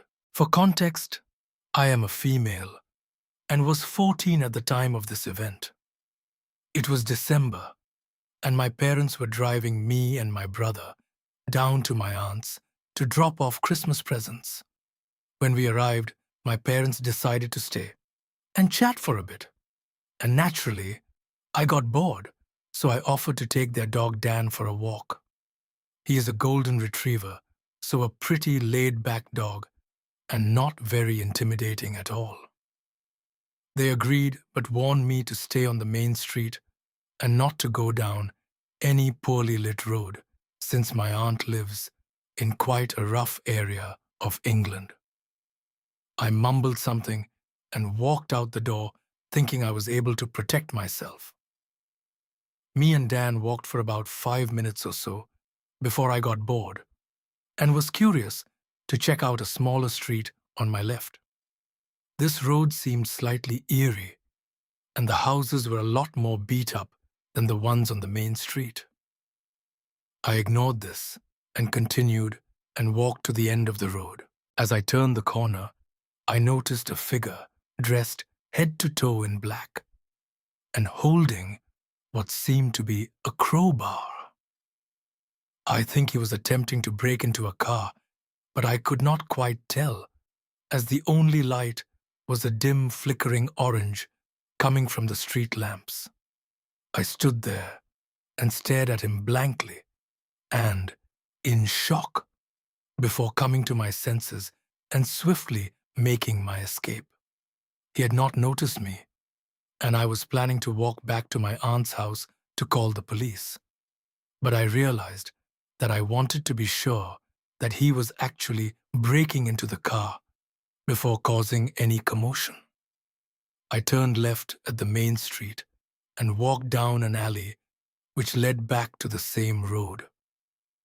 There was a car parked up against the pavement, and I used that to my advantage by crouching behind it and peering my head around the side. I squinted, trying to get a better view, but Dan went crazy, then began barking and growling. I hissed at him to stop, but it was too late. The man was already turned in our direction. I could not make out his face because he was wearing a hood, but I knew that he must have seen me as he began to slowly walk towards the car with inconsistent steps. My brain told me that I needed to get the hell out of there, so I yanked Dan by the collar and we bolted down the nearest alleyway. I could hear him closing in, but I kept running, taking random turns and trying to lose him, but it did not work. At one point, he even managed to get right behind me and grab my leg, but I pulled it away, causing him to trip. I took that as my chance and ran left and right down any road I came across. I did not know where I was going, but I did not care as long as it was away from him. He was still behind me, but not as close as anymore, so I turned on a road and crouched in the neighbor's bush before holding my breath. The man ran straight past me and down another street. He did not come back. I was in that bush for a good 20 minutes, sobbing into dance fur before I had the courage to come out.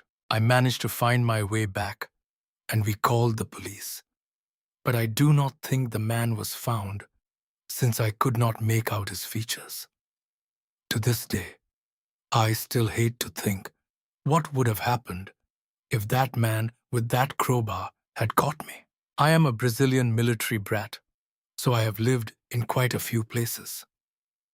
In 2007, when I was 11, we had to move to a small city in the middle of the Amazon, close to the Colombian border.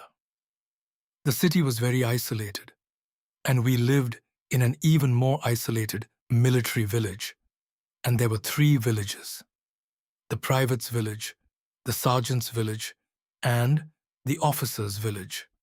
These villages were linked through trails that cut through the heavy woods. One of these trails was crossed by a water stream. The internet was very slow. I remember my downloads having the crazy velocity of 3 kilobytes per second. We had no cell phone service, and the TV only received signal from 2 channels. We had almost nothing to do, so kids were very united. We spent the day riding our bicycles, going through the trails, spending the day in someone's house. It was great, and one of those trails one day, a man started showing up. He had the features of a native person, and always seemed to be taking care of the nature collecting trash that someone left behind, calling for birds and tending to the trees. We talked to him sometimes, and we named him the Rainforest Man because he knew a lot about the trees and the animals, and I remember asking him one day why he was there, and he said that the command of the base hired him to help them explore the area because he knew the area very well. It seemed logical to me, so I brushed it off. One particular day, 2 girlfriends of mine and I were in the other girl's house. Her house was in a different village than ours, and while we were there, a boy showed up. This boy was a couple years older than us, and my friends were very interested in him. It was starting to get dark, and I told them that we should probably go home, but they wanted to stay and talk to this boy. and I was too scared to go back alone, so I waited. When we decided to go home, it was very dark. The trails were not illuminated, and we could see very little. So in the middle of the dark, we saw light in our path, but more precisely, through the water stream.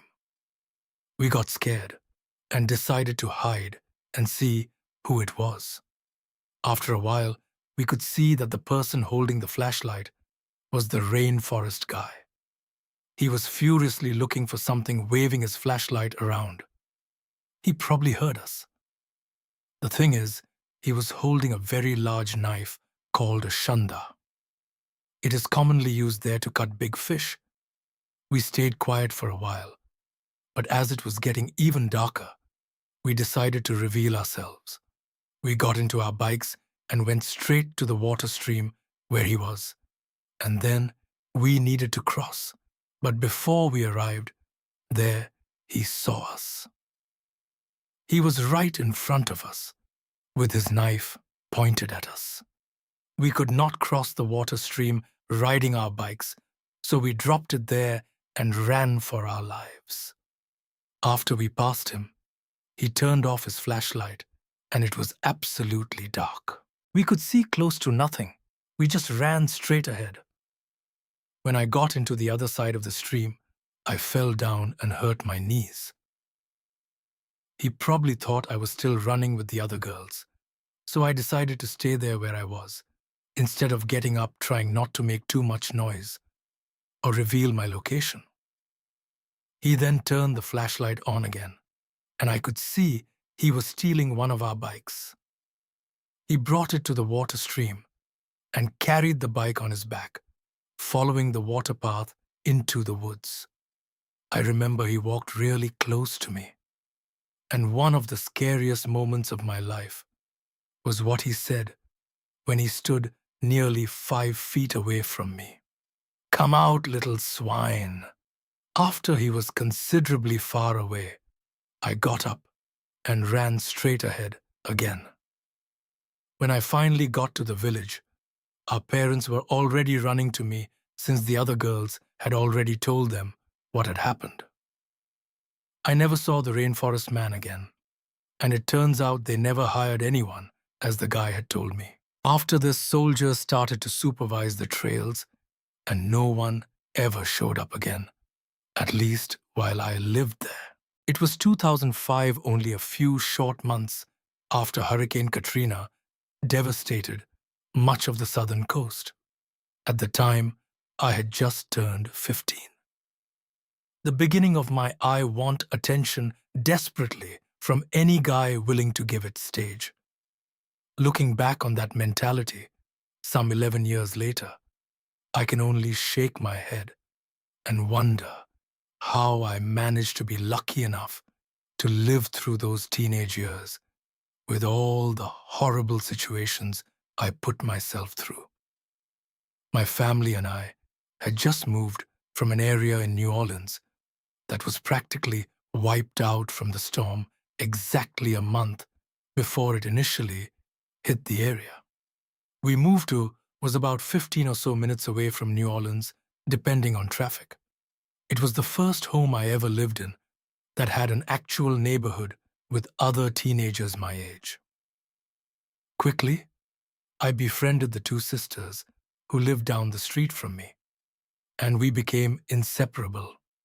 And the other sister, my age, was one of the best friends I ever had, to be exact. It was October 2005 when I met the man who lived behind our house on the opposite street. Shortly before the sun began to set, that was outside my friend's house. I will call her V. Smoking a cigarette when a cute little dog came running up to me. I had always loved dogs, typically more than most people, and did not hesitate to smother this animal with never-ending belly rubs and butt scratches. A couple of rubs later, I noticed he had a collar with his owner's information on it. Using my cell phone, I gave the listed number a call. It is important and very relevant to my story in stating that this time I had quite a thing for Spanish men. The perfectly tan skin, dark eyes, and accents would make my skin melt. Perhaps this preference came to be because I was the complete opposite: platinum blonde hair, blue eyes, paler skin. As he promptly guessed by now, the voice that answered the call was coated heavily in a Spanish accent almost like Antonio Banderas, smooth and elegant in his tone. I began explaining that I had found his dog, or rather, his dog had found me. In excitement, the voice exclaimed, his dog had been missing for a couple of weeks at this point. We arranged a time to meet so I could return the beloved pup, as his owner was still at work. During my wait, I tried to match a face with the voice so that I became immediately infatuated with. Until finally, someone pulled into Via's driveway, and I just knew this was the man behind that voice.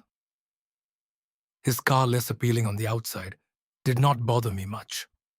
As I walked to the driver's side, I noticed he had clearly spent a lot of money on a sound system, complete with ridiculously decked-out rims and several monitors on each set, including one installed into his dashboard. At the time, I had not noticed what he was actually watching, as the face I tried to visualize before having met him was almost identical to what I imagined. He was beautiful. Nervous and shy, I gave him his dog, and he began trying to make small talk. At first, it was typical conversation, complaining about work or home life. But then, the flood of compliments came. You are beautiful. That one line was enough to give me the confidence to conquer Earth. Eventually, he asked me my age, to which I responded, I'm only 15. It did not seem to faze him at all, really. And he said, I am 33. Being the young, naive, desperately craving attention teen, I was his age meant nothing to me. Here was a grown man feeding me compliments too stupid to realize how disgusting it actually was at the time. At this point, I snapped out of my trance just enough to notice what had been playing in the background. A little unnerved, I brushed it off and figured that is just what adults do. He had been watching and listening to the entire conversation, rightfully shaking her head in disapproval, until finally she walked over and said, You need to leave, my mom is on the way home. The man was very insistent on showing his gratitude by taking me out on a date. Being that V was standing next to me by then, I simply said I would let him know later. As he began driving away, V let me have it. She was smart enough to know that it was extremely inappropriate for us to ever date. Eventually, listening to her reasoning, I had come to the conclusion that she was right, and I was being stupid. I texted him later that night and let him know I was not interested, that he was far too old for me. And his response was not rude or angry, just a simple okay. As weeks passed by, he would get random texts from this man, probably assuming it was my cell phone since I had contacted him from a number. The messages started off fine, asking how I was doing, sending him pictures of he and his dog, while thanking me for finding him. He never responded, and it seemed to only agitate him. Then these messages became a little threatening, saying things such as, the world is a dangerous place, but I can protect you. I cannot keep you alive if you will not even talk to me. Fine. I will be the one to hurt you. Then by then, well, V and I were completely freaked out, but never once told our parents, or anyone for that matter. Eventually, the messages stopped and we went on with our lives, almost forgetting the situation even happened until one day I noticed that same car driving by my house weekly. Having told V what was happening, we decided to text him. Luckily, she saved his number of what I can only assume was in case his threats ever escalated, and let him know we would be contacting the police. I never saw or heard from him again. In the summer of 2012, now married, I received a text from my mother with only a link inside it. It was an article from our local news station with a picture of this man I had crossed paths with so long ago, stating he was wanted for multiple counts of murder, as it was apparently a local hitman and possibly a suspect for human trafficking. I could not believe it. The most torturous part of all was reading his last known address just so happened to be the house that overlooked our backyard. He was not actually living in that house, though. He was living in one of the sheds behind it. Although we had a privacy fence, the shed was elevated to easily see over and into our yard, and I remember on many occasions seeing a silhouette peeking out of the shed's window any time I would take our dogs out. Everything made sense from that point on. I had only met him in front of V's house, so I always found it odd that I would see him passing by mine as slowly and creepily as possible. I often think, what would have happened had I not befriended V? She was always my voice of reason. In fact, she undoubtedly saved me from a lot of situations such as this one. To my knowledge, he was never found. This takes place over the course of the first semester of my senior year of high school. Being a lonely girl at the time, I did not have many friends and became rather attached to the people I believed to be my friends. There is a boy that I had a crush on, who we will call Keith. He was the silent genius of the school, who knew a lot about a lot, but never took the initiative to participate in class or take his classwork seriously, usually reading a book, doing that evening's homework when he cared enough to, or browsing the internet on our school's issued laptops during class. So one day in English class, I'm sitting next to him in the back row of desks when our teacher pairs us up to work on a project together. Keith, seeming disinterested, looked at me and then back at his laptop to continue whatever he was doing while I tried to talk to him. Finally, we began to talk. He was rather quick to open up to me about some stuff. I thought he may be interested in me by the way he smiled at me while talking about things. I did not even know about his vocabulary, was extensive, and he was funny too. This is a side of him I had never seen before, and I felt like I was growing to like him even more than I did before.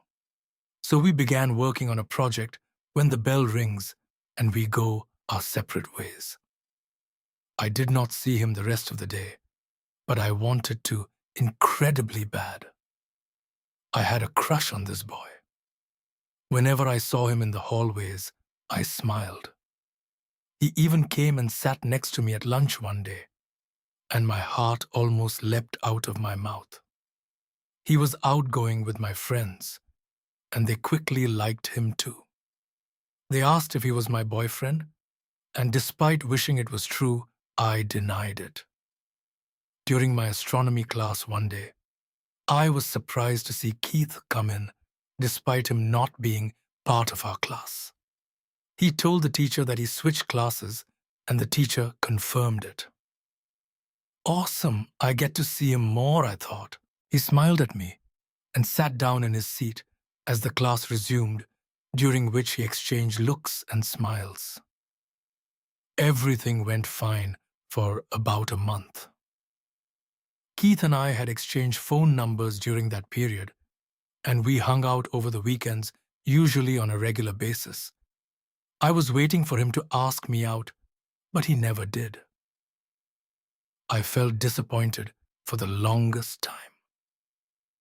Then one day in English, Keith gets up to use the bathroom, and I had decided to look at his laptop. Overly attached friend I know, do not remind me. Keith always took his time in the bathroom, so I felt safe looking through it, without him coming in out of nowhere and seeing me. I opened up several folders on his desktop to find nothing but schoolwork and the occasional photo of his favorite sports team. I then opened up a folder marked Anatomy and Physiology. Keith told me his school schedule in the past, and he did not have this class. I got curious and opened it up. I was shocked after opening up a photo file to see a picture of a dead girl lying on the ground naked. I felt my heart drop as I opened up a Microsoft Word file entitled A and P H W and found lists of websites like that I did not even want to know about. I felt like I had to open up one more photo, which was the last one in the folder. I almost cried as I opened it up to see a photo of me that he took one day when we were at my house, except he had photoshopped blood on my body and the letter X over my eyes. I shrieked in horror and jumped back into my seat. The teacher somehow not hearing me, but several students did, and asked me what was wrong, and I began crying and asked to go see the guidance counselor. As I walked past the restrooms, I did not see Keith. When I got to the guidance counselor, I waited until he came out and asked him to talk about Keith. He did not believe me at first, thinking I was doing it for attention, but eventually he told me that he would talk with him. I did not hear anything about it for the rest of the year, but one day Keith was absent and did not return for the rest of the year. I am a 24-year-old guy, and this happened to me about 6 months ago. I live in a rather large apartment complex, one that is very open and social. People are always outside, waving to each other, having drinks and barbecues and stuff like that. It is quite a safe place, with people looking out for each other all the time. And if anything happens, everyone is usually in the know. I live at the higher part of my building, very close to the roof. In fact, there is a door near my place next to some stairs leading up to it, so it is not that hard to get up there. I have personally only ever been up there once before, and after this, I do not plan on going up there alone. It was about 8 at night and I was in my computer checking my email, as well as just relaxing and browsing different sites. Well, at that moment, my internet decides to up and screw itself. Now this is pretty common, as I use my building's Wi-Fi, and it does this at certain points. This would be okay, but I was reading 3 important emails and could not check the other 2 at the time, because I had not opened any other tabs.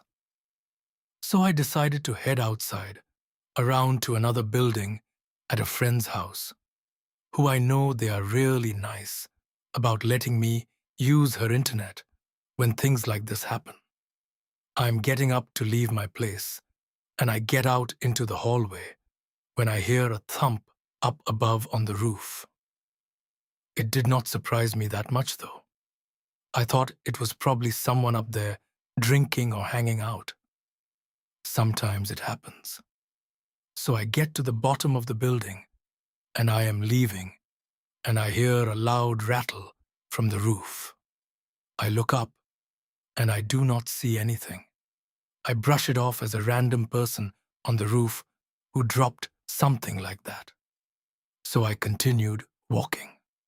A few minutes later, I'm nearing my friend's building, and I hear a nearby bush shake. I'm getting a little weirded out at this point, but I dismiss it as a cat or lizard moving around in the bush and just keep walking.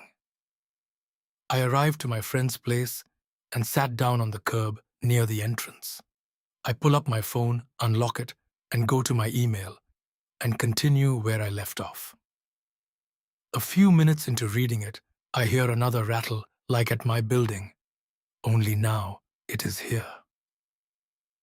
I'm getting an increasingly bad feeling about this, but I keep telling myself it is nothing. About 5 minutes later, I happen to look up at the roof and get startled for a moment. There is a guy peering down at me, crouching. I figured he is just enjoying the view of the place and just happened to be looking at me for that moment. I shine the light up from my phone at him and I can make out more features.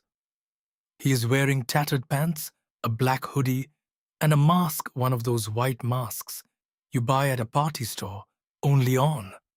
It has drawn a really large smile. Now this creeped me the hell out for a moment. But again, I give myself an excuse to brush it off. I laugh nervously at the guy and just go back to reading. I look up a few minutes later and the guy is sticking his head out even more, so I'm starting to get scared now. This is beginning to feel like some strange horror story. It was just me and this guy out there, and I really did not know what the hell he wanted. So I decided to get up and just walk back to my place. I get back in with no trouble and started laughing by that time. I get here thinking about how silly and ridiculous that situation was. The guy was probably some prankster trying to scare me or something. So I'm in a good mood walking to the entrance and I look up and immediately feel all my good mood drain away. That same guy is there, only now he is on my roof in the same creepy manner, staring down at me. I figured he must have run over when I left and gotten on top of the roof before I got there. So I am just standing there frozen for a moment, and this guy tilts his head as if he's wondering what is wrong. I quickly head inside and just try to forget it, going to my place and locking my door. Thankfully, my internet is working now anyway. So later that night, I decide to go to sleep, and I lay in my bed for a while. Finally, I start getting sleepy and shut my eyes. A while later, I hear tapping on my window near my balcony, so I get up to go investigate the noise. I go to my balcony's glass door, pull back the curtain, and immediately scream. The guy, who I will call the roof man for obvious reasons, is hanging from the roof and staring at me upside down. He tilts his head and I am standing there frozen, wondering where the hell this psychopath came from. What he does next frightens me even more. He climbs down onto my balcony and knocks on my glass like he wants in, and I do not comply. He starts banging lightly.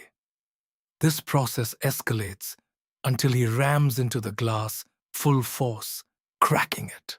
By this time, I'm scrambling up and unlocking my door to get the hell out of there. I opened the door and got out quickly as I hear glass shatter. I shut the door and run down the hall and bang on a neighbor's door. I hear my neighbor come to answer and look back at my place, down the hall, and see my door open, and the roof man peeks out. At this moment, my neighbor answers and looks at me worried. I pointed down the hall and he looks. Roof man is standing there, staring us down. Hey! Suddenly breaks into a sprint, running at us crazily. My neighbor pulls me into his place quickly and closes the door. A couple of seconds later, we feel loud banging at the door, much louder than my banging earlier. We look out the peephole and see He is relentlessly ramming the door. The door holds up though, and after a while, he gives up and runs off. We called the police and they searched the complex for him, but he was not there. I do not know what scares me more, that horrific night or knowing he's still out there. And he could do that to me again, or potentially someone else. My neighbor kindly allowed me to stay at his place for a while, saying he understood, and that if something like that ever happened again, he would have my back. I cannot thank him enough. So now, here I sit still at my neighbor's place, relaxing and watching TV. I have not seen that psychopath since that night 6 months ago, but I always check out my window, keeping an eye out for the roof man. So, this has been going on for a very, very long time. 3 years to be exact. And I am a long-time lurker on here, and thought it was finally time for my creepy story to be told. I am going to keep it as short and accurate as possible. This has been happening for so long that sometimes things have become muddled in my mind. About 3 years ago, I had recently broken up with my partner of about 3 years. Once this happened, I began getting very creepy messages from a phone number. I thought this was my ex at first, but I am still friends with them, and I know it is not them. The messages range from saying nice things to me, such as "you are beautiful, I love you," then saying awful things to me about how they knew my deep, dark secrets and wanted to blackmail me. Honestly, this did not creep me out so much as I continued to block the number, but they always make a new number. I'm assuming from a text-free app. This continued on for a few months until things got very, very creepy. I began to never respond to these messages, and I always ignored them. But one night, I received a call from my best friend. She was very alarmed and told me that the person who had been texting me all that time was doing things to her now. She was house-sitting at a neighbor's house, which I had previously gone over to the night before. That night she was with some friends, and she was receiving text from the same person who was texting me obsessively. But this time, he said something along the lines of, "This is because your beautiful friend will not answer me." And he, assuming it is a man at this time, sent her multiple pictures of the inside of the house she was in through the window. She closed the blinds after this and had a friend check outside, but no one was there. Lastly, she received a message describing their appearances. So at this point, I was very freaked out. Immediately the next day, I went into the police office to report it and sent in evidence, and they said that they would look into it. They did not take it very seriously, though. 6 months or so goes by, and I did not receive any more messages, but did always receive phone calls from unknown numbers, which I assume was him. So I then began dating this girl, who I am currently still with now. Once this happens, more things start happening. Once again, first I find out that this person for the past few months has been obsessively stalking my current girlfriend's ex-fling. I do not know how he knows about her, but he has been following her to and from work, sending her strange messages and notes, etc. She also files a police report, but nothing happens. Icing on the cake, he pretends it was me the entire time. So not only is he stalking me, but he is pretending to be me to get me into trouble with the law.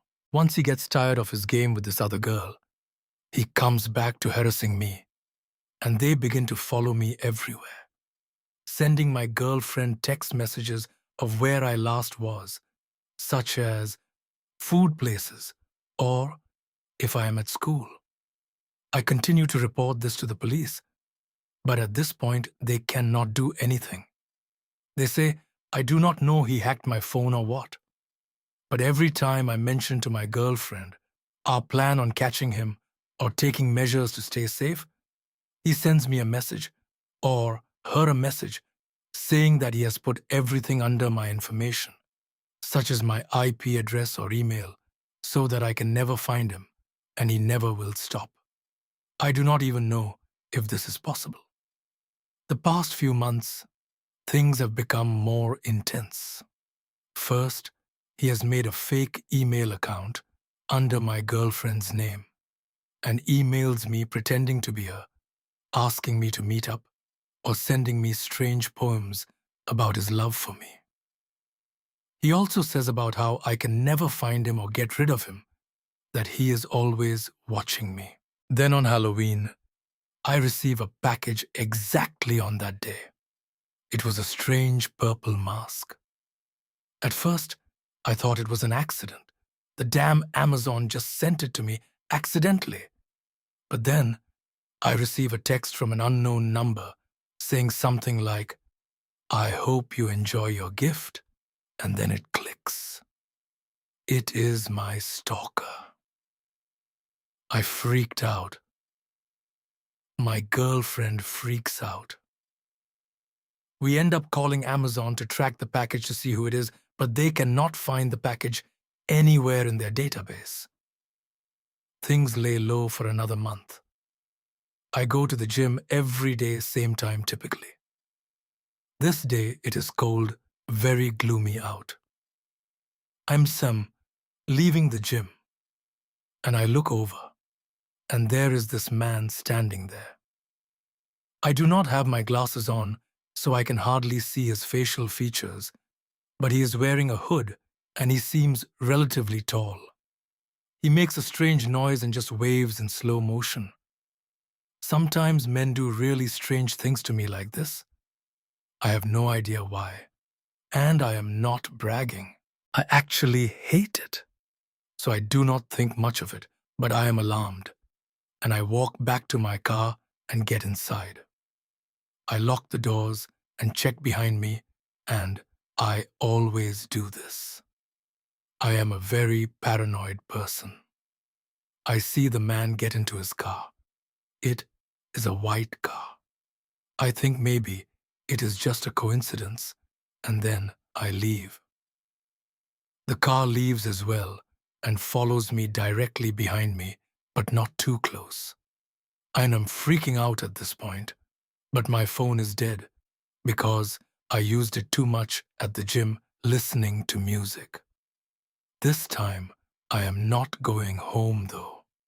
I am going to my grandparents who live close by to help them with a few things because they are moving. He continues following me, and I turn into the driveway. They live down this very long driveway, but there is a ton of cars there and people walking around. Turns out my grandparents are having an estate sale, which I think saves me. I drive into the driveway slowly and look behind me. I just see the same hooded man wave again, slowly, then drive off. I know it is my stalker. I have no idea what he was trying to do, but this random estate sale saved me somehow. Lastly, I have received constant emails from him, creepy poems, but that is about it. The police know, and I just keep updating the report, but they are still not taking it seriously. He knows everything about me, it seems, and has hacked my account and my girlfriend's account multiple times. Our Facebook and Twitter. We know this because we have set up those alerts to let us know if someone unknown has logged in or is trying to. I'm tired of living in fear, and I do not know what he is going to do next. It started off on a mega. I am an 18-year-old at the moment. Since I turned 13, I developed a habit of talking to strangers online every day after coming home from school. I used to talk to the numerous idiots, some decent people, some creeps, but nothing as bad as this. For some backstory, I generally followed a generally similar routine on most days. Monday through Thursdays, it was go to school, come home, and then just watch a few episodes of Friends or The Middle. On Fridays, I usually went out and chilled with my friends. Saturdays was just the day I went to the town center, where there is usually a lot of shops, cinemas, and whatnot. I prefer to go out by myself on this day, though occasionally I went with friends. I just got home, jumped onto the computer, switching on my usual choice of music, and just unwinding from a rough day at school. Watch some YouTube videos, a few episodes of Friends, and then, after eating, proceeded to go on to a mega. After a few strangers and perverts, I came across a decent guy called Chris. Now, Chris and I exchanged messages for around 40 to 50 minutes, when I just told him a little bit about myself, just general information, nothing specific, to be honest. What I like to do, and just basically things that I am into. He told me he was 18 years old and was working at an ICT company as an apprentice. He seemed to have many of the same interests I did, which was a little cool because it gave us a lot to talk about. I casually told him that my web browser was acting up too, which he said, "Hey, I am great with computers. My job involves working with computers. You should totally download this application, and I will see what I can do with a huge amount of enthusiasm." Me, being as innocent as I was, I agreed. The application he told me to download was either TeamViewer or Splashtop Streamer. The reason I was not hesitant was because there was not anything on my computer. No personal details, just schoolwork, video games, etc. It was pretty neat that he could just control my computer like that, I thought. A message from Chris saying that I'm popping downstairs for 5 minutes, and then I would be right back. I came back in within 3 minutes, seeing him erasing my web history. This did not seem sketchy, as I had a problem with my browser. I asked him after he was done what he was doing, and he said that the problem is all fixed, and it was. I thanked him, and we spoke for about 20 more minutes. We planned to speak the following evening with some tags, so the system matched us together. The next evening, we proceeded to speak. This time, however, he started acting up, asking why I was late, and that I said I was going to come online at 8 in the evening. Now, I do not remember the exact time, but I know for a fact that it was not even that late, max 15 minutes. I told him not to speak to me like that, and why he was acting like such a you-know-what idiot. Having I just met him, he went on to say, "Sorry, honey. I hope you can forgive me. I love you." Now, no, I'm not into guys, and these messages were freaking me out. I told him to stop, and he just sent me a few smiley faces. He went on to say, "I know where you live," and named my hometown. "I know where you go to school," and things of that nature. Our town is a small one, and there was not any way that he could have just guessed that. Things were uneventful for the next few days until the following Saturday, when I went shopping with my friends. We all grabbed something to eat and then just chilled on one of the benches chatting. A man then popped up next to us, asking if he could sit down. It was a little apprehensive, but my friends said that they are public seats and we should not stop him. He was standing on my friend's side, But when we allowed him to sit, he shifted right next to me. He just sat still there, not moving, not saying a word, but just looking straight. They then turned towards me and smiled. I tried to get up, but he grabbed my shoulder, to which my friends started shouting. They then started shouting himself directly in my ear and casually walked away. My friends walked me home that night, but it started getting worse. Someone started posting blank letters through our mail and was unable to comprehend anything. There were random bangs on the door, and when we went out there was not anyone there. Also, when I passed my driving test, I got a letter congratulating me. It was typed up. We still get the letters, just not as frequently. I put together a police report, but still they do not seem to believe a single word I say. When I was about 13, my parents and I moved to an old house. It was at least 90 years old.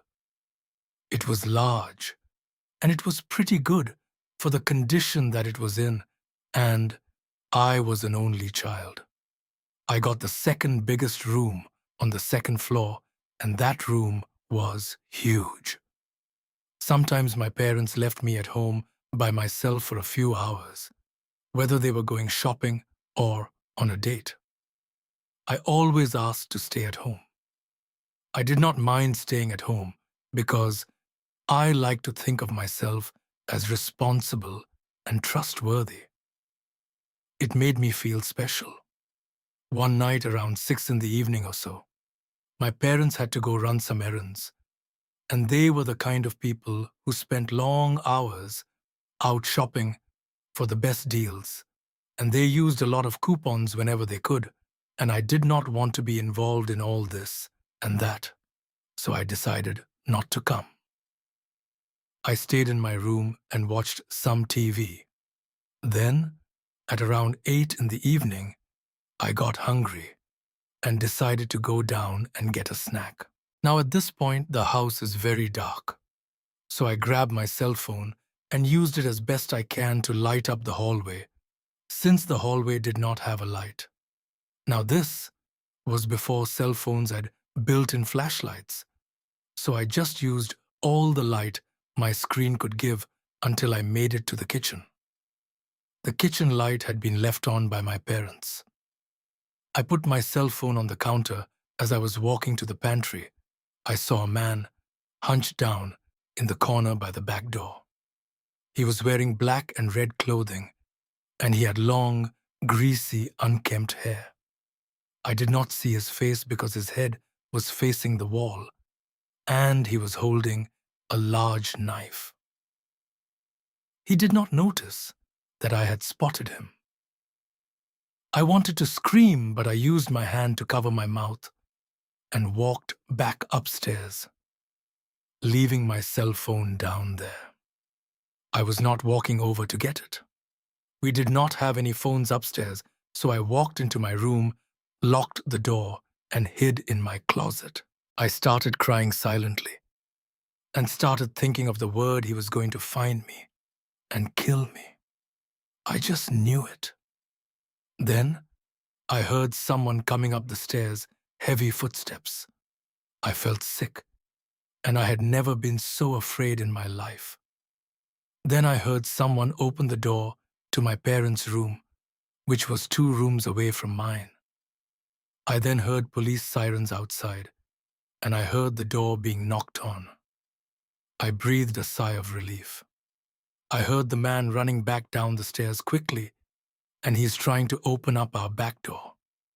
Then I heard our front door being pushed down, and I heard footsteps of 2 people coming upstairs, and they started searching the home. The police come to my room and let me know it is safe. I opened the door. I later found out that our neighbors saw this man unlocking our back door with a key and saw that he had a knife and called the police.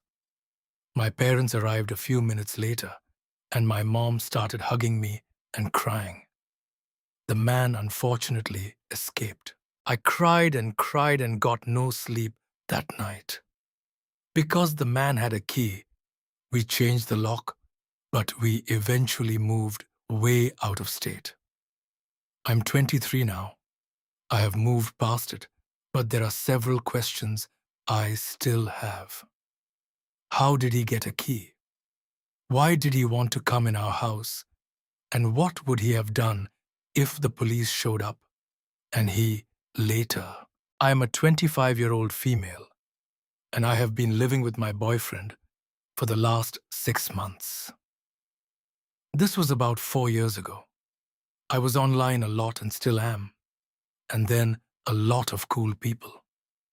Many had rough backstories, but I always offered a listening ear and tried to support them. I'm going to mention that I have autism and can be pretty naive, so I do not recognize certain bad situations right away. I met a 24-year-old guy from Australia. I am from Europe, who had just broken up with his girlfriend that he said was completely emotionally unstable. And it ended up with her wanting to kill herself and him, not being able to handle it anymore. I asked him about it a lot and tried to help him cope with the situation. We started to game together online, and I started to see him as a friend. But after a while, I started to notice that he was kind of acting like I was his girlfriend. I glanced over it because he knew I had a boyfriend and it might have just been kindness. And I mistook it. I am famous for being oblivious to that kind of stuff. He started to tell me that I should break up with my boyfriend, going on long tangents and writing me emails, how my boyfriend was like his ex-girlfriend, that he abused me mentally and physically, that he was raping me and was making my life a living hell, and that he was going to kill me potentially one day, which was all completely absurd, and I kept explaining that to him. After a while, it was obvious that he indeed thought of me as his new girlfriend. He made it clear we were going to spend the rest of our lives together, and that he would make sure of it.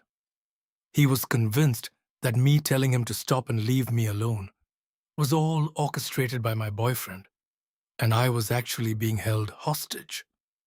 Luckily, he did not know my full name, or so I thought, or where I lived. I started getting messages from random accounts with pictures of people bloodied up saying, "This is going to happen." Oh, with his name on the pages itself, and this went on for a while.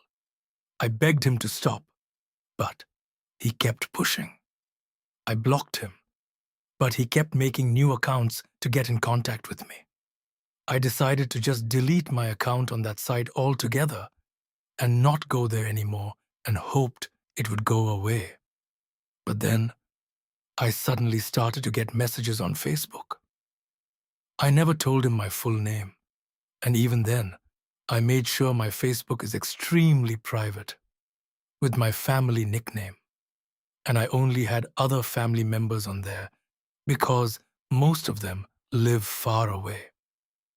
My boyfriend did not even have a Facebook account, and like I said before, I kept my full name and location to myself.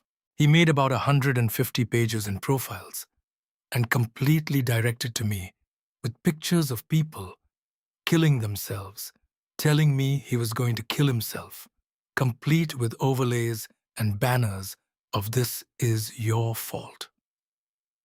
It seemed like he made it his full-time job to send me messages on different platforms. He even found stuff like my YouTube account and followed me around there. Eventually, he started sending receipts of his school books that he had sold of his current school year, and later one plane ticket to the airport where I actually live close to, and 2 back to Australia. He kept sending proof like of him moving out of his apartment and putting his stuff in storage. He told me he was coming to save me from my boyfriend, who kept me hostage, and that he was going to kill him and take me back to Australia so I could be safe. He had gotten rid of all ties. He had quit school, quit his job, so he could have a blank slate, telling me we would have to live under the radar for a while. All the while, he kept sending me pictures as proof of doing these things because he loved me and wanted to show it. By now, I had blocked every Facebook account with his unfortunately extremely common name and basically deleted every other online account I had, even though a lot were under different names. He found me everywhere. Eventually, the day came where he was taking pictures at the airport, which he was posting on my Facebook wall, and him in the plane, which logos I immediately recognized as my country's official airline.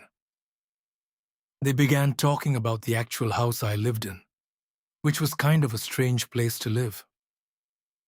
I lived in an industrial area, in a maintenance apartment inside a huge empty building, with only one other office that was on the lease as a maintenance person, but that was purely for legal reasons, because the owner thought he could make some money on the side.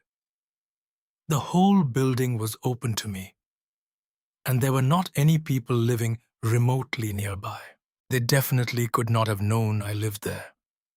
They started messaging about how perfect that whole setup was for his plans. My boyfriend was aware of everything that had happened by then and thought it was best that if maybe we sought out the help of the police, they could give us some advice.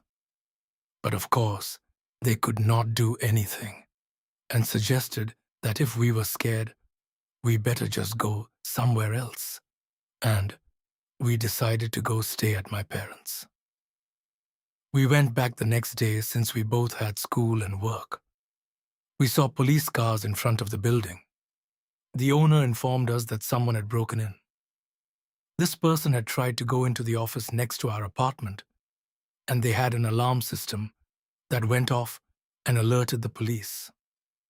At that point, I wanted to know what the hell was going on, and if he had tried to break in, since that was our first guess. It was not hard contacting him, since he already sent multiple messages again on Facebook from several different accounts. My boyfriend contacted him and the guy agreed to have a webcam chat.